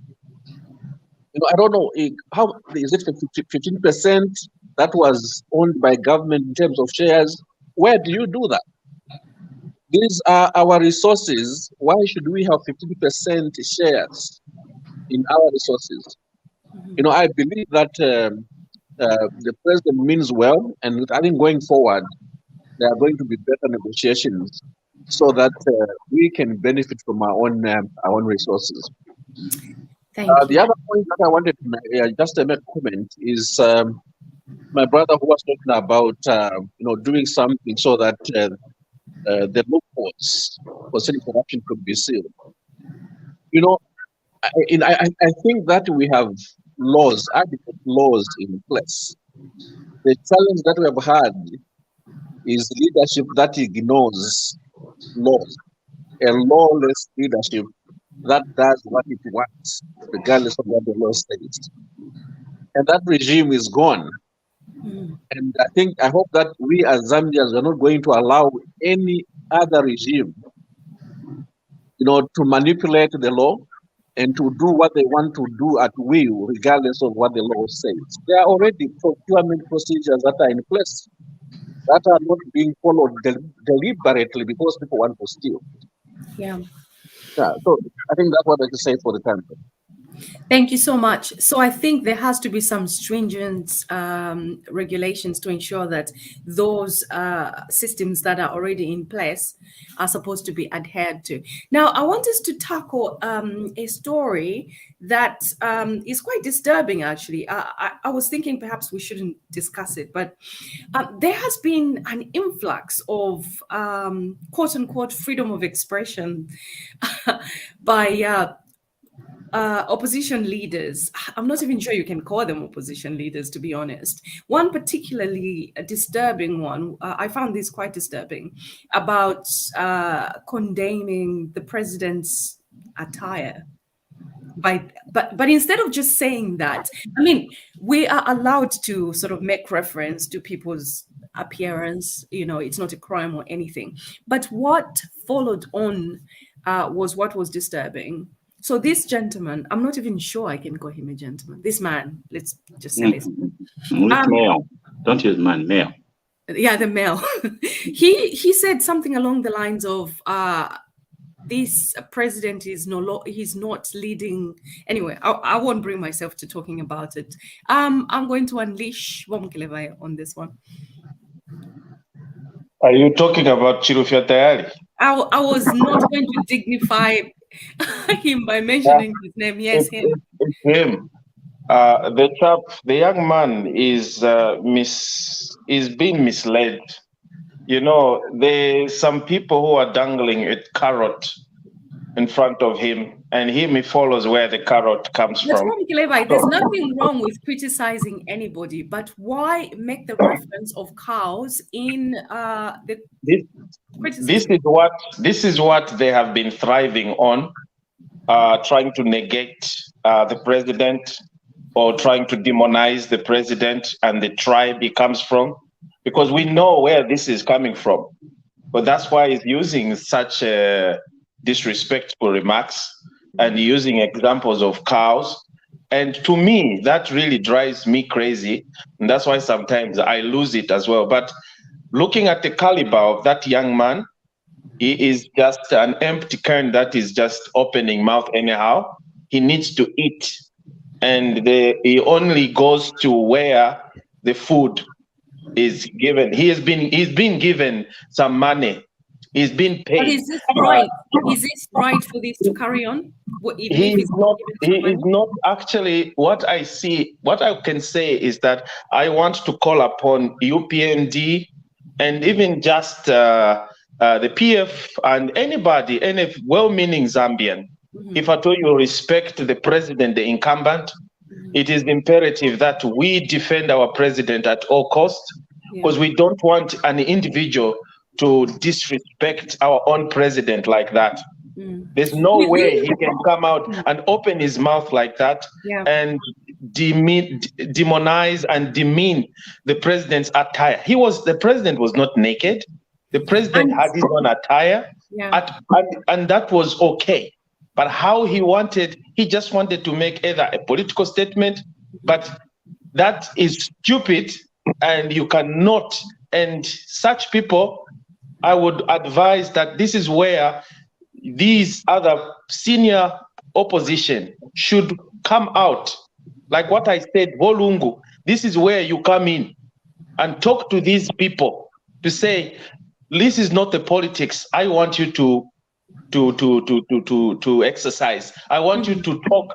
I want you to challenge issues based on issues, not just insulting or assaulting character assassination of other individuals.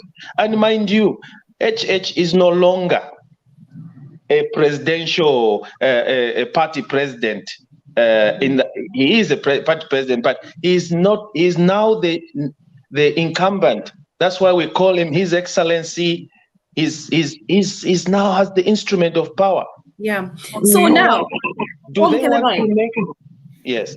Who is responsible for ensuring that there's some sort of decorum around the presidency, not just particular this president, but the presidency? And also think about the fact that it's absolutely fine.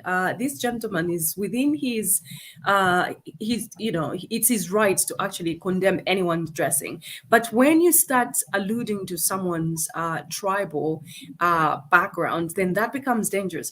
And I also want you to think about what Chitimukulu has been telling these guys, so this statement came at the back of Tayali and Honorable Kambwili making all these crazy and not used to sitting here just watching. I just want to say thank you, Kuli Mwinelubemba. His Royal Highness, he actually preempted the whole meeting. He just told them, just that statement, the first statement he said, to me, that was it. And he was telling them direct. And thank you, Your Highness, that you are indeed a wise man. Thank you very much, Thank you. He just told Chishimba Kambwe right there and then, and I believe the meeting after was already preempted. There is nothing else that they discussed. Whatever they discussed, His Royal Highness just told them off from the beginning. Yeah. So that's what we need from all our leaders, all our chiefs. They should come out. Chirufya Tayali should actually be banned from using such kind of tribal remarks. Thank you, Bomukele. Straight after Professor Kasonso, we're going to have Jacqueline. Professor Kasonso, you had some sentiments.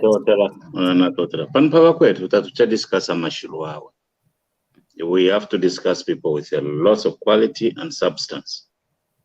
Let's not try to wrap our minds around Amashiru. People with low quality, no impact, and no substance to contribute. No, we have a country to lead. And we have children to raise. So, I want to officially protest to the entire team. On this platform, we cannot even mention the name of Tayali. Let's leave that for Bayama. We can allude to him, but not mention. Absolutely. We cannot even mention Tayali's name. We are not here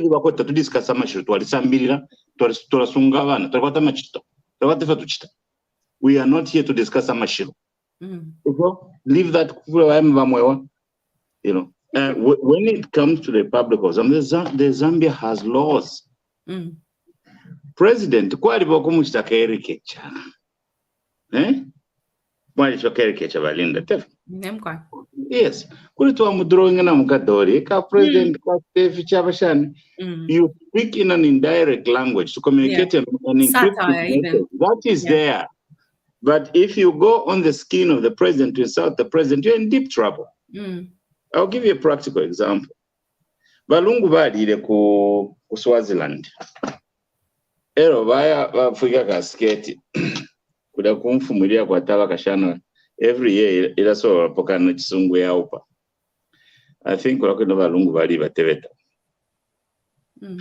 So ero nasa kamunaka picture kabalungu. Ero nasa imkushatukuwa chore tamba the gods must be crazy. So I went and retrieved that picture. And they put Balungu's picture, Nakaraka picture, Kakubia, God must be crazy. And I posted it on my Facebook page, not this page. And I just put the words on top of that. Surely the gods must be crazy. Kuba Lungu, Nakaraka, but Wali Palana. I was doing only caricature, you know. I got 3 phone calls. The embassy in Washington, D.C. And at that time I was in Dubai. The embassy from Europe and another embassy. We will follow you from there. You're an idiot. You're insulting the president.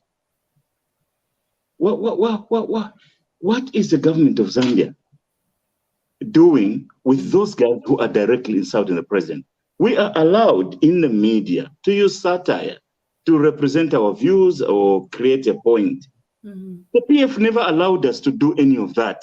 No. We cannot allow people in this place to be insulting the president directly. Yeah. And Nkambo Bakajira, Mukomu Jikoko, you know, grab those people and put them where they need to, they belong. The president is not an individual to insult. They didn't even allow us to caricature the president where we can represent anything during their time. Yeah. We got caught and we got punished, we got followed, and things in our world were broken, damaged, and even jobs were lost in the process. Yeah. Those guys were mean to us. We lost things. And if you're going to treat them with kid gloves, you're putting them in harm's way because those guys made enemies. Thank you. Thank you very much. One last point I wanted to ask you. People are thinking Professor Kasonso is cross. We know Professor Kasonso's character. Trust me, he's fine. I wanted to find out what structures are in place to protect the presidency. Who should be doing that? Like we said, satire is absolutely fine. You could draw him in whatever, but alluding to his tribe, that is tribalism, and that can be dangerous. That's a legal issue. That's a legal issue, and it borders on divisive language that divides the country. Yeah. But the entire government machinery, I'm a soldier, Bakapokola, and I'm a lawyer about government. They should not tolerate divisive language in this country. We don't want to be a Rwanda. Yeah, that is very true. They don't want to be a Rwanda. They shouldn't tolerate divisive language in this country. Yeah. And for the longest time, people from my mother's tribe, I've taken people from my father's tribe, for granted. And for the first time, we have a president from that area. And I am watching them to see how they are behaving. Yeah. This is a true Zambian president. And the first one of a region where just a second, Jacqueline, sorry. There must be some respect for that president. Yeah, thank you. Indeed. Thank you very much, Professor Kasonso. Yes, there must be some respect. And I remember saying this, surely this new statement from that gentleman should be the final curtain call. Something has to be done before we just run amok. But Jacqueline. Thank you, Linda. Thank you, Bakasonso, Bomkelawe, and everyone else for what you've said before. Linda, who protects the president? Number one, I protect the president, you protect. As long as you had cast a vote, the protection starts with you. And we should not think that after casting a vote, we need to actually educate our people on why you are the voter. And when you vote for office bearers of your choice, and they emerge as victors, why you should protect them and understand what they're doing. In the same vein, when they do not do what they said they should do, how you should approach those issues with them and remind them. So in my case, I know I have to protect the president. For over 15 years, I have worked with him. So I have to protect him. I gave him a vote. I have to. And two, when you have persons such as the person you were talking about, for me, there are people I don't want to mention names. Same, yeah. Because they really just are not supposed to come out of my mouth. A person who talks about the president's dressing. Now, let's just visit their mindset. If you recall, in the last government, people were obsessed with dressing. How so-and-so dressed, their leader dressed, or the swag, all kinds of things. People concentrated on things that did not bring development. Whether I go to work in my pair of jeans and sneakers and a t-shirt, the question I should be asked is, will Jacqueline deliver her work? She has a deadline, a timeline, and deliverables. Whether I wear a suit to my work, somebody should be able to ask, in all that designer clothes she's wearing, will she deliver the work?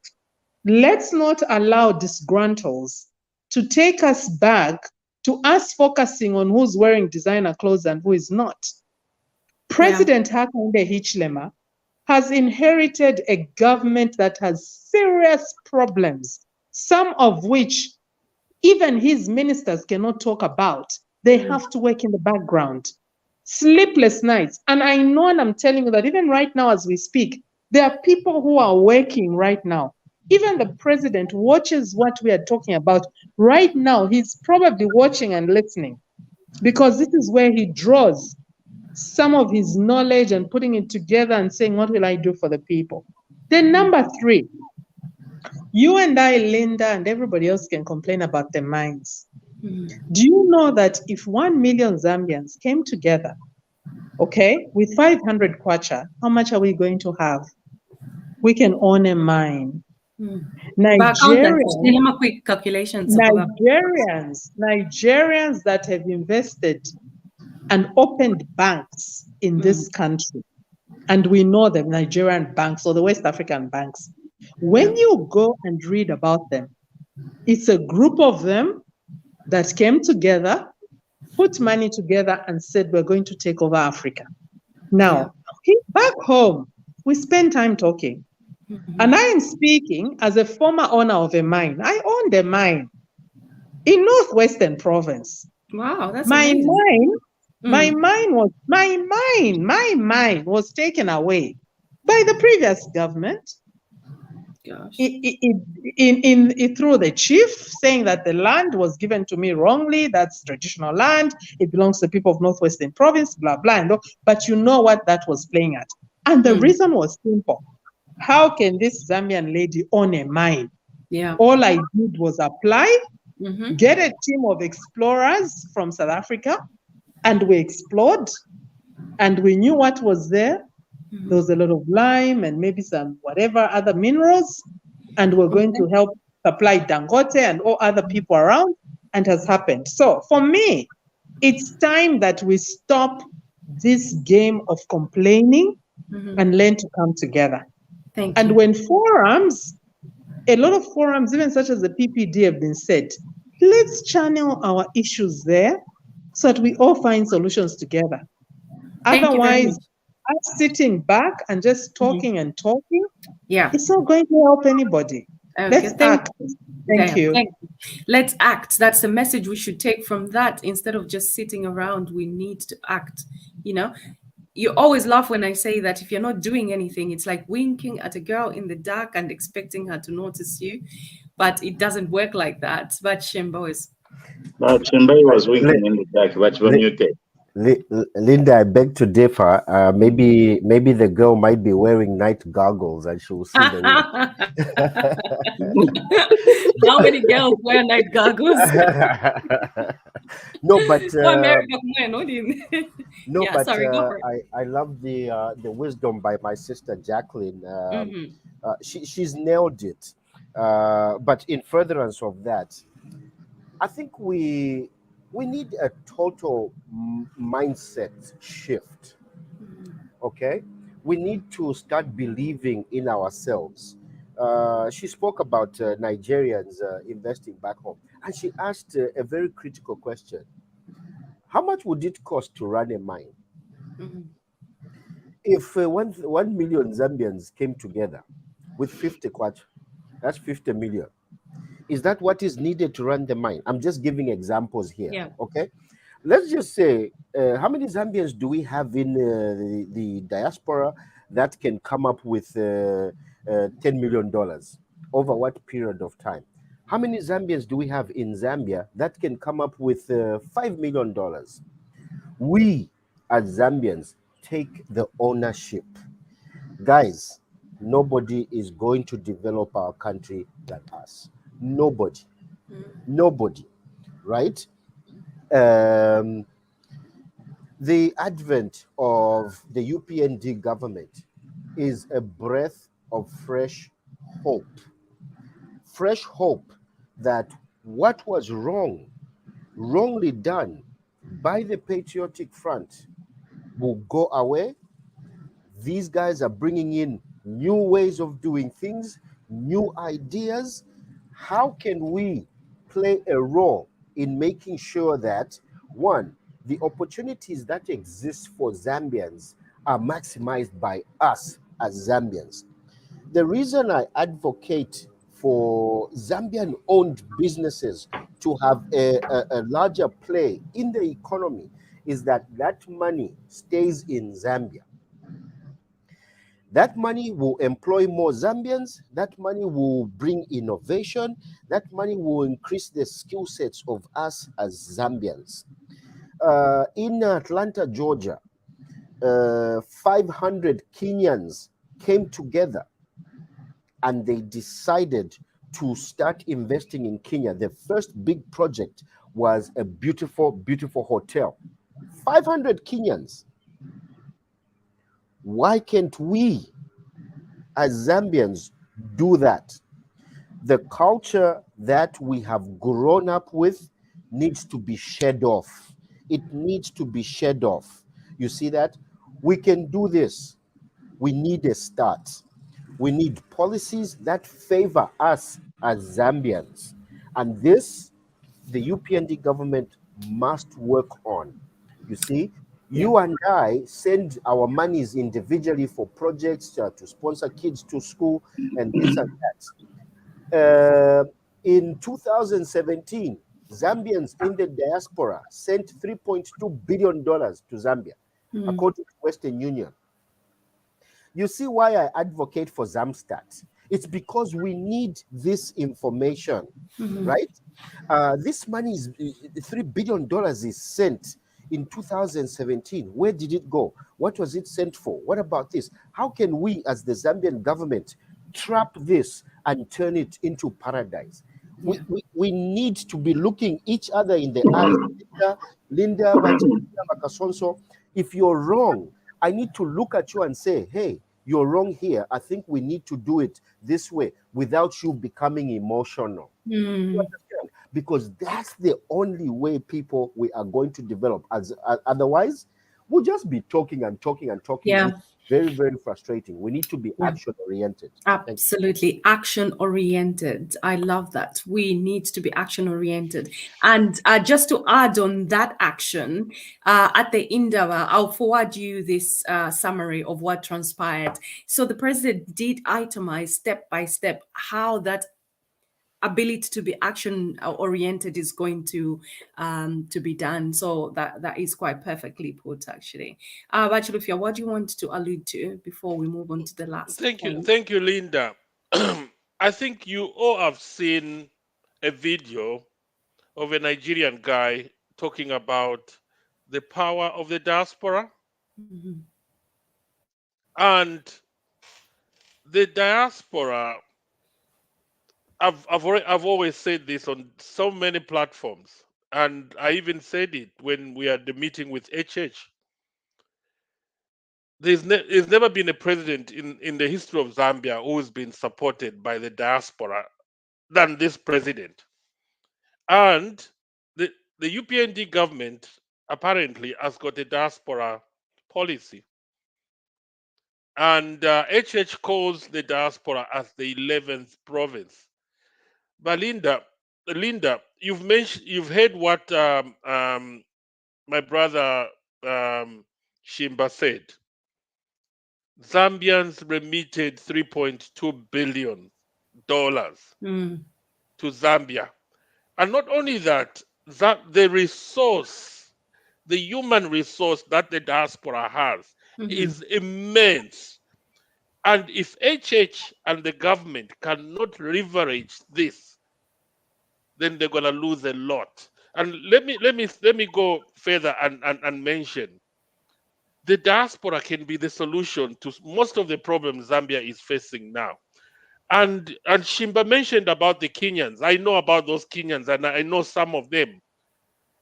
They did that through the policy of the government. The Nigerians now are doing it in Lekki. The government, all these governments, they've got a diaspora policy. And what happens? They, because of the data, which the United Nations has about Nigeria is #1 in Africa. India is the largest in the world. Zambia should be about maybe number 20 in Africa. So they've got that data. So all what we need is the government policy on diaspora, and then the government to facilitate what is known as sovereign bonds. Those Kenyans got a sovereign bond because the Kenyan government provided surety in terms of that data. These guys can remit 3 billion. Give them a loan of 500 million. Which bank is going to refuse? If the government goes there and say, we're going to guarantee this loan as a sovereign bond for the diaspora. Now imagine if Zambians were given a loan of 1 billion, come together all Zambians in diaspora and go and invest, say, in agriculture. Yeah. How much jobs are going to be created? So if HH is listening to this, or somebody listening, please take advantage of the diaspora, leverage the opportunities from the diaspora. We can be we're not talking about jobs as to work in the civil service. And also, I'm happy about the private public sector, but HH also needs to start something which is known as the diaspora, some sort of a diaspora advisory council. Start talking to the diaspora. What are we going to do about that 3 billion you remit every year? Yeah. I rest my peace. Thank you very much. Amazing contributions. And people in the diaspora, they're getting terribly excited. So many comments. One comment that caught my eye, the 11th province as a constituent. So do we qualify for CDF? That's a very good point. CDF. Yawe, you are the man in the know. We can fund. We can actually fund. Linda, for let's me, speak one at a time. Let's speak one at a time. Jacqueline, I'll bring you in as soon as Nkulimba comes on. Then you can come. Then but Shimba has an interesting point. Yes. You are muted, Nkulimba. Yeah, I just want to encourage you. We have just, the International Relations Committee of the UPND. We have just reviewed the diaspora policy, which was done, I think, is it 2-3 years ago? And it has a lifespan of 5 years, which is supposed to be ending, I think, in 2023. Okay. But we were asked to review it, and I'm sorry I'm revealing this, but the Minister of Foreign Affairs asked the committee to look at the diaspora policy and make some comments, and we just did that. We haven't presented, our comments, and I think you realize that I sent it. Sorry? Why do we become a CDF? No, not at all. Not at all. We put more things to come from the diaspora. Yeah. So a lot of good things are in that policy, but I think very little has been done so far to implement that policy. And we are making a recommendation that that policy be put in practice. There is a lot that you can do as people in the diaspora. We included some of those ideas that we got from you, like Chilupia, having a sovereign bond. And we thought that was a good idea that the government could think of. So and the one thing that we suggest that there should be a monitoring mechanism in place to ensure that the things that were said in that policy are being implemented. Right now, there's nothing because the policy was done, and then it's gathering dust on a table somewhere. So yeah, I think they are very good ideas, and we for me really, I feel it in my bones, that this is the time to do a lot of things. If we fail to move this country forward, in these first 4 or 5 years of the UPND government, then we will never move forward. Yeah. Vachlufia made some incredible points, especially on leveraging on the human resource that is in the 11th province. I think that is quite key. But Jacqueline, you had a point. Yes, thank you. I think what I wanted to just say was that under the PPD, one of our missions is to ensure that there's no red tape. Because red tape is what has hindered a lot of progress in this country, where you're supposed to have one comprehensive license, for instance, you have 10, 15 licenses. So we should all bear in mind, and even including the party, that whatever policies or advice or solutions we bring to the table, let's make them as simple as possible so that they're straightforward. The Tiger Nations were able to emerge from where they were to where they are now, and we're calling them superpowers, because one of the things they realized was that red tape was hindering progress amongst their people, and more people becoming poorer. The number two, I wanted to say that for the diaspora, look, for me, I really believe in the diaspora because I lived in the diaspora before, and not in one country, in many countries. And one thing I noticed was that there were Zambians that had so much money in the diaspora and were not comfortable coming back home to invest because probably of one experience they had, or they didn't know who to trust. Now, if it's a government that sets a certain policy, for instance, if the diaspora, let's say everyone living in the UK that is Zambian, and this is like how the Ghanaians and Nigerians do it, there's an association that has a president, or is it their chairperson, who has negotiated certain things with government, and they come in, and even when they're investing, they know that government knows we're doing this, and so much money. So there's a system. And again, I'm glad I'm at the PPD, because these are some of the issues we need to look at. If Vachlufia today is the chair of the diaspora, where he is in the UK, and he says, I have 1,000 or 10,000 Zambians living in the UK. These are the names, the addresses, the what in Zambia, this is a relative, and this is so much these people want to invest. Let there be a system that we can monitor through government and even safeguard your investments back home. Because then we'll know that whatever money you're making out there is coming through either your businesses, whether it's your properties, whether you've opened schools. I mean, look at Nigerians, they've opened state-of-the-art schools in Abuja. When you ask who owns the school, they'll tell you it's 50 Nigerians based in the US who own the school. Yes, another one will tell you, no, this one is owned by 20 Nigerians in the UK. Another one will tell you, no, this is owned by 100 Nigerians in South Africa. So it's not different from us. But what I'm just saying is we want the systems. And I think the red tape has to be cut. There's so much red tape. And we're glad that the PPD, chaired by the president, is going to cut that red tape. Because the idea is that Let's get the investments in, let's get the dialogues in and the solutions in. Even with the mines, we need to have a dialogue that brings Anglo-American to the table, KCM, Vendetta, everybody, First Quantum, and say, what are the issues here? Thank you.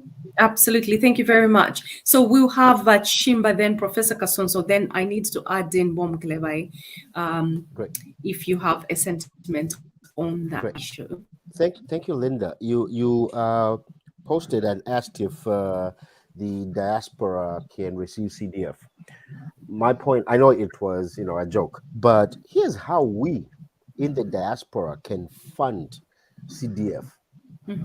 The increase of CDF to 25.7 million per constituency amounts to 3.8 billion kwacha.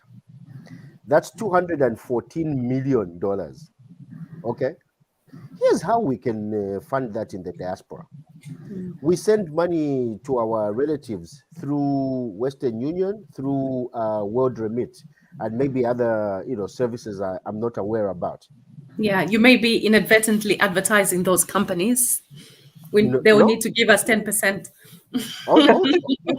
Ultimately, the benefit will be for my people in Zambia, right? So, government can come up with a policy to say, for every 100 kwacha received, right, government will take out 1 kwacha 50 ngwe or 2 kwacha. Right?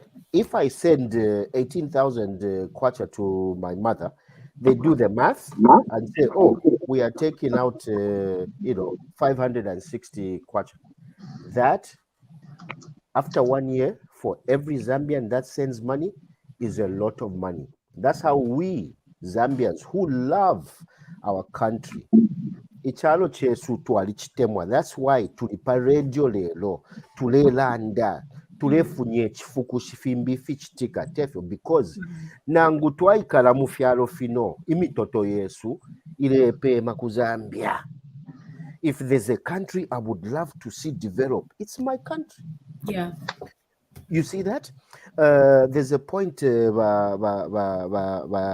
Jacqueline made. I just can't remember what the point is. But these are things that we have to be honest with each other about, Vane. Uwafia, we are too political, Napapata. We are too political. Let's start looking at what works well for our people, right?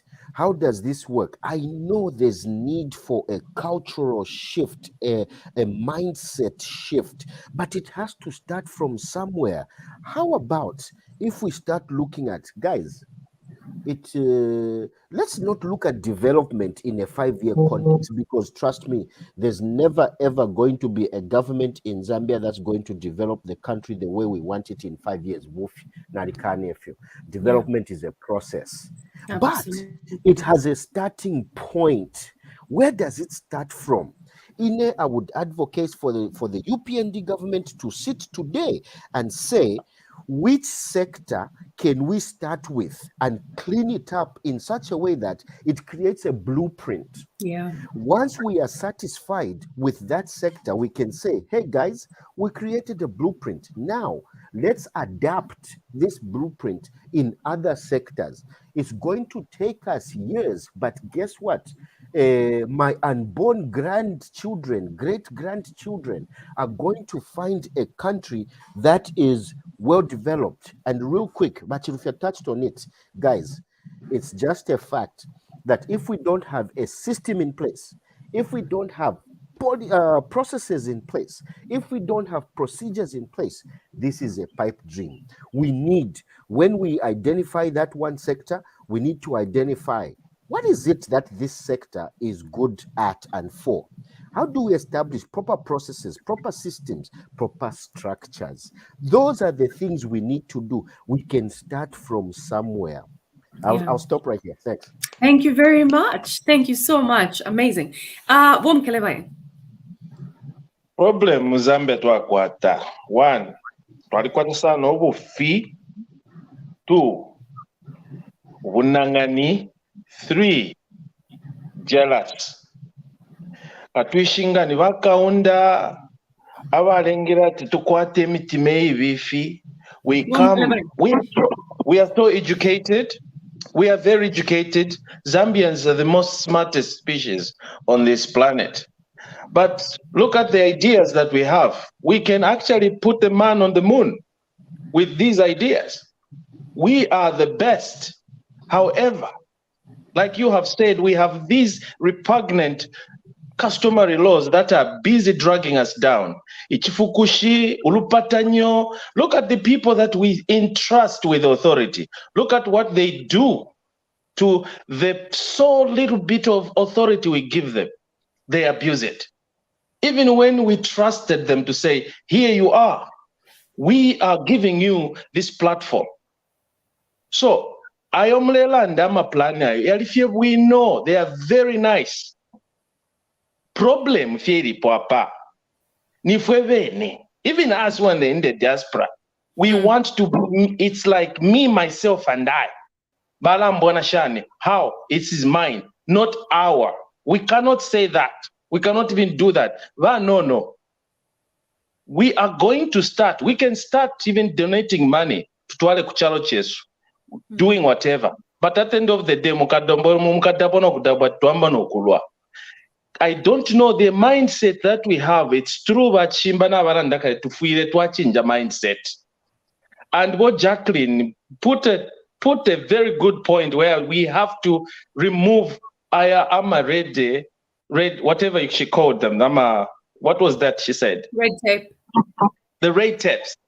But these red tapes, no restrictions, there's so much and there's too much bureaucratic that the system is so complicated that our fellow Zambians, they find it so difficult, including ourselves. We find it so difficult to form, just take a little bit of an organization and start running. And who do we trust? Who do we put in place to control? We have this knowledge.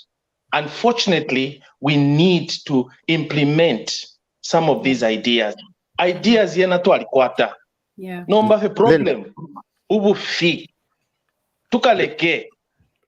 No kula kisamira muri Bible. Linda, That's you know why I would not do this to you. You know I would not do this to you, Linda. Just 30 seconds. For me, the biggest problem was 1964 when our leaders were promising our grandparents or great-grandparents free stuff. Tien tusendo buntungwa mwakula for milk here free, ama eggs are free. Who on this platform benefited from free buns and milk at Independence Day? Who was paying for that? The message back then should have been Tien to Wombe share, because nothing is for free. Efondela ndirati mindset change eile fwaika.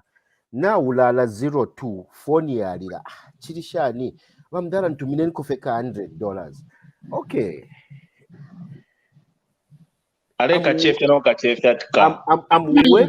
I'm working for this. I have personal needs. I have family needs. But you all fire $100. The sense of entitlement has been culturalized to feel it to change a mindset. How do we do that? How do we change? Where do we start from? We need to start talking about it. Like I said, if Linda Bakasonso Bachilufia, you are wrong, I have to come Nomutima and say, my brother, my sister, you are wrong here. Don't take it personal. I'm giving you feedback, right? Then dependency, independent syndrome should start from grade 1. We are being taught independence, palove. It's a cultural shift. It will take years, but I always believe when something is right, you have to start it. Okay? Thank you. Yeah. Thank you very much. But right, Linda, no, Linda, I don't do this na papa tafi. I want to give an example. Belinda. Go for it.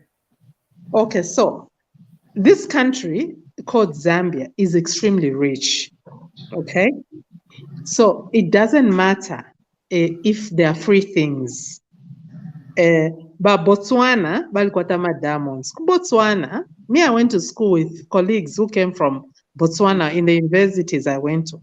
And they would tell me, Jackie, my university or my primary from preschool has been paid for by the Botswana government all the way into, if I'm going to do a PhD, and then I'll go back home and work. And then I asked them, where did your money come from?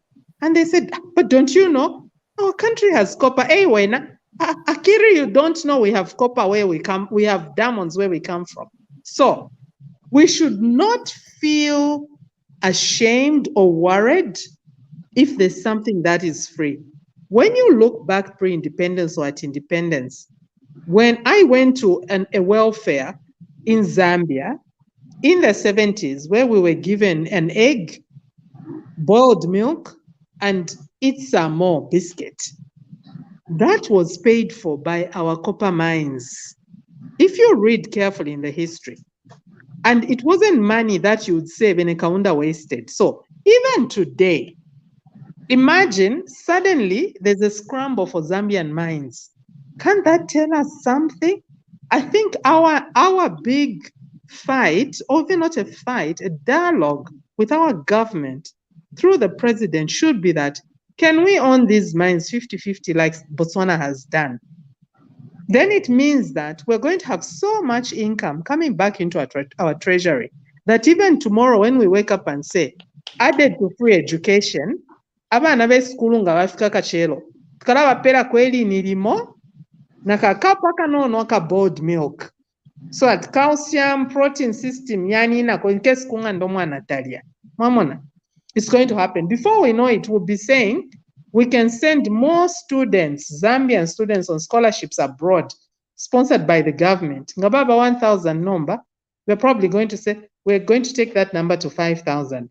So I think one of the things the mindset we shift we need, like my brother Achimba said, mindset change, is we should not be afraid to demand for free things based on the correct policies.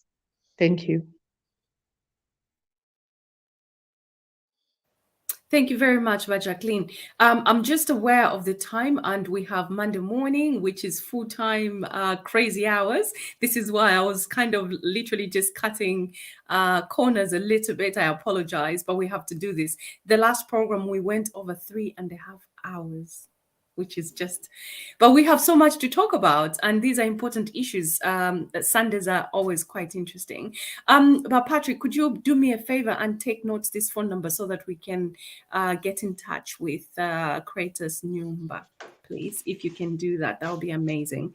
Right, before we close, I want to touch on we briefly talked about it, but if there's anyone else who would like to talk a little bit more about the $33 million that is alleged to have been spent on this elusive university Nailova.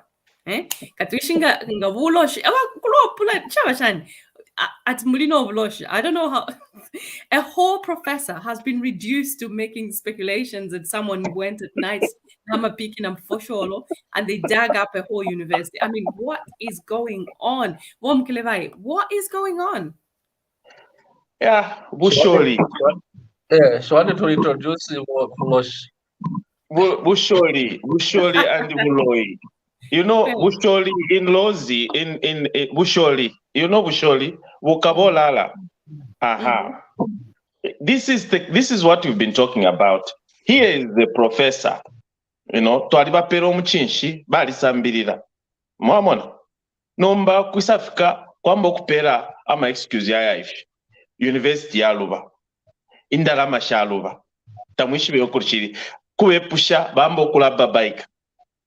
You see, this is the kind of mentality that even Zambians today, they are even like scared. How do I invest in Murivaluo? How can I even send money Kuriben? For example, if she was to form an institution that send the money so we can build an university. Can I do that? Can I even waste my time when I have a president? Already we can see that these guys have been so careless and they're so greedy. and they're full of lies. That's the only thing that I am going to. If we Zambian twali temwasana lesa pakulanda twali mutemwasana okumulumbula emishina. But no Linda, I posted a message in the chat, but I don't know why I'm not getting a response. Ukuya kumbali, but mwala monefi badechitabantu behind closed doors. They are stealing. So how can we trust such people, honestly? These are the things that we're talking about to say, look, by PF Morijimian, Marichta mismanage the country resources. And Balekana, where this is persecution. Now, how are they going to explain to the Zambian people about the missing, the invisible university that was fully paid? How are they going to demonstrate? How are they going to tell the Zambian people to say this money disappeared and the university disappeared, honestly?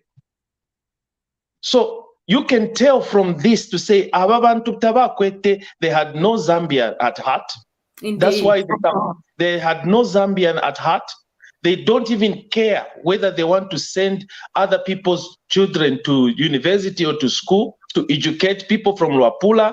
Mm-hmm. They have no heart at all. They have deprived. Do you know how many children who were going to benefit from that university, including employment?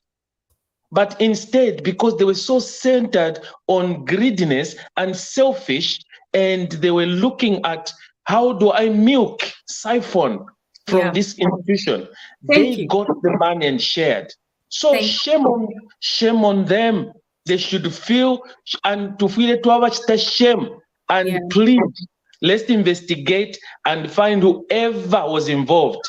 Please let them be locked up, or let us just get everything they possess, including the money, including the money they owned legitimately. Thank you very much. So one for week. Thank you very much, Professor Kasonso.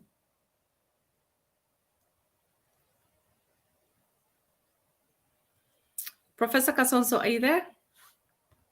We may have lost him. Wongwilimba, last sentiments, please. Well, I just want to appreciate, what has been discussed tonight. And thank you, Linda, for your leadership. Perhaps the only thing I can say is, yes, let's move beyond talking. Let's move beyond ideas. And I would like to urge Jacqueline, to use her position there to encourage as many Zambians as possible to bring their ideas, to listen to any idea, and no idea is silly. I think that people like a forum where they can share their ideas and have a listening ear and see what can be gleaned from any little wisdom that they may have that will improve Zambia and her people. Thank you. Yeah. Thank you so much, Wongwilimba. Important points that you have raised there. Final remark, a minute, Vachimba. Great. I mean, this is a great show, and I just don't want it to be a show. I want some of the ideas that are presented to be captured. And when those ideas are captured, we analyze them and say, okay, what was talked about? How can we do this in our country? How can we, adapt these ideas? I know some of the things we express here because of the exposure, living in these foreign countries, but we can certainly adapt them to our, our environment in Zambia. We love our country so much and we want to make a difference. If we can have a listening leadership to test out some of these ideas and implement them, you see, I think we'll be able to get to a point where we'll look back and say, we are glad we spoke about such things. Thank you. Indeed. Thank you very much. Mr. Chilufya, final sentiments? Yes, Linda, I agree to what most of my friends have said. We need Why to are move you on. why are you withdrawing va? Why are you withdrawing va? Let me move on, Wonkalimba. Thank you so much. Yeah, so we need to move on from talking to action. And then, as we're in the diaspora, previously we couldn't even invest in Zambia because we couldn't trust the system. There were no policies, there was no diaspora policy. And then some of us, we bought some land in Zambia so many years ago. We haven't gotten the titles. So, and Jacqueline mentioned about red tape. Yeah, but and then most of my friends here, they've mentioned how Nigerians are investing in their countries and Kenyans because they've got a policy. I know friends from Nigeria who have invested in a new city called Lekki. It's a Beverly Hills of Nigeria. Millions of dollars houses. That's how they cost. The government facilitated that, provided them the land. There is a policy. Bankulimba has mentioned about our diaspora policy, which has been packed. So the diaspora are ready to invest. We're ready to invest in Zambia, but we need support from the government. Provide land, remove red tape, because I can't go to Zambia and stay for 7 months just because I want to get a title deed of my land. So I want to walk into Zambia. Within few days, I've got a title deed of those lands. That red tape needs to be removed. Then the government needs to facilitate. Then the last 2 points, diaspora, we need a diaspora sovereign fund, which a lot of countries like Nigeria, Ghana, Kenya are facilitated by the government. Then 2, we need a diaspora advisory council to work with the president. These ideas, what we are talking about, what Shimba said, we bring them together. And then with the diaspora leadership, whoever is representing the diaspora, sit with the president or the minister or the permanent secretary or whoever, like Jacqueline in the PP something, and you start using some of those ideas. Like Shimba mentioned an idea of, why can't we tax the money we are remitting into Zambia? If I remit £100, the government can deduct five pounds, and that £5 is put in a bank account. Imagine how many Zambians are sending money, and £5 is deducted. How much money will be there? And that money can be a diaspora fund. Thank you. Linda, could you please capture this number from I was just about to ask Bomkelevai. That's why I put it up. So that I want to get in touch with this person. Bomkelevai, would you kindly take the number down for us, please, so that we can get in touch with this young man? And there's somebody else who said something quite useful. When I put something on the screen, it means that anyone who's able to take note, they can just do that, please. I need to get a pen. Or even just type it in your phone, please. That would be amazing. So we've had a few. So there's this one. Hisoli Munangondwe. Dr. Kasonso, I'm a youth age 27 into Pigiri, and I also... Okay, brilliant. So there's that. If you could perhaps just screenshot it, take a screenshot, and then we can get in touch with him. Can you I've already sent it to you, Linda. All right, thank you so much. Okay, let's move on. I've already sent it to you, Linda. Oh, fantastic. Thank you so much. Wilson Sengava. Wilson is a regular viewer. I see him quite often. Do we have someone taking minutes during this program? I feel we need this to actionalize this. Oh, I see. Excellent. Thank you so much. Well, this has been the Linda Banks show on TVBAKWETU, and I've been your host, Linda Banks, with some incredible human beings in the name of Mukelevai, Mr. Patrick Chilufya, Mr. Nkwelimba, and we had Mr. Chimba, and we had Jacqueline Chishimba as well, and Professor Jones Kasonso. And we were also joined by Nikki. Unfortunately, he had network problems. Thank you so much for tuning in, viewers. You have been fantastic, and don't forget to keep sending those stars, because we are we pretty much exist on those stars. As you know, it's a voluntary service. Everyone is sacrificing their time. I know people like Mr. Chilufia has got high pressure job first thing in the morning. Mr. Mkeleva, Ibon Kulimba, Chimba, all of us will be up literally in the next, I don't know, 4 hours for some of us. I've got a train to Brussels to catch first thing in the morning, 5:30. So perhaps less than 4 hours that we'll be waking up. So thank you so much for keeping us company on this channel. God bless you and God bless our country. Good night.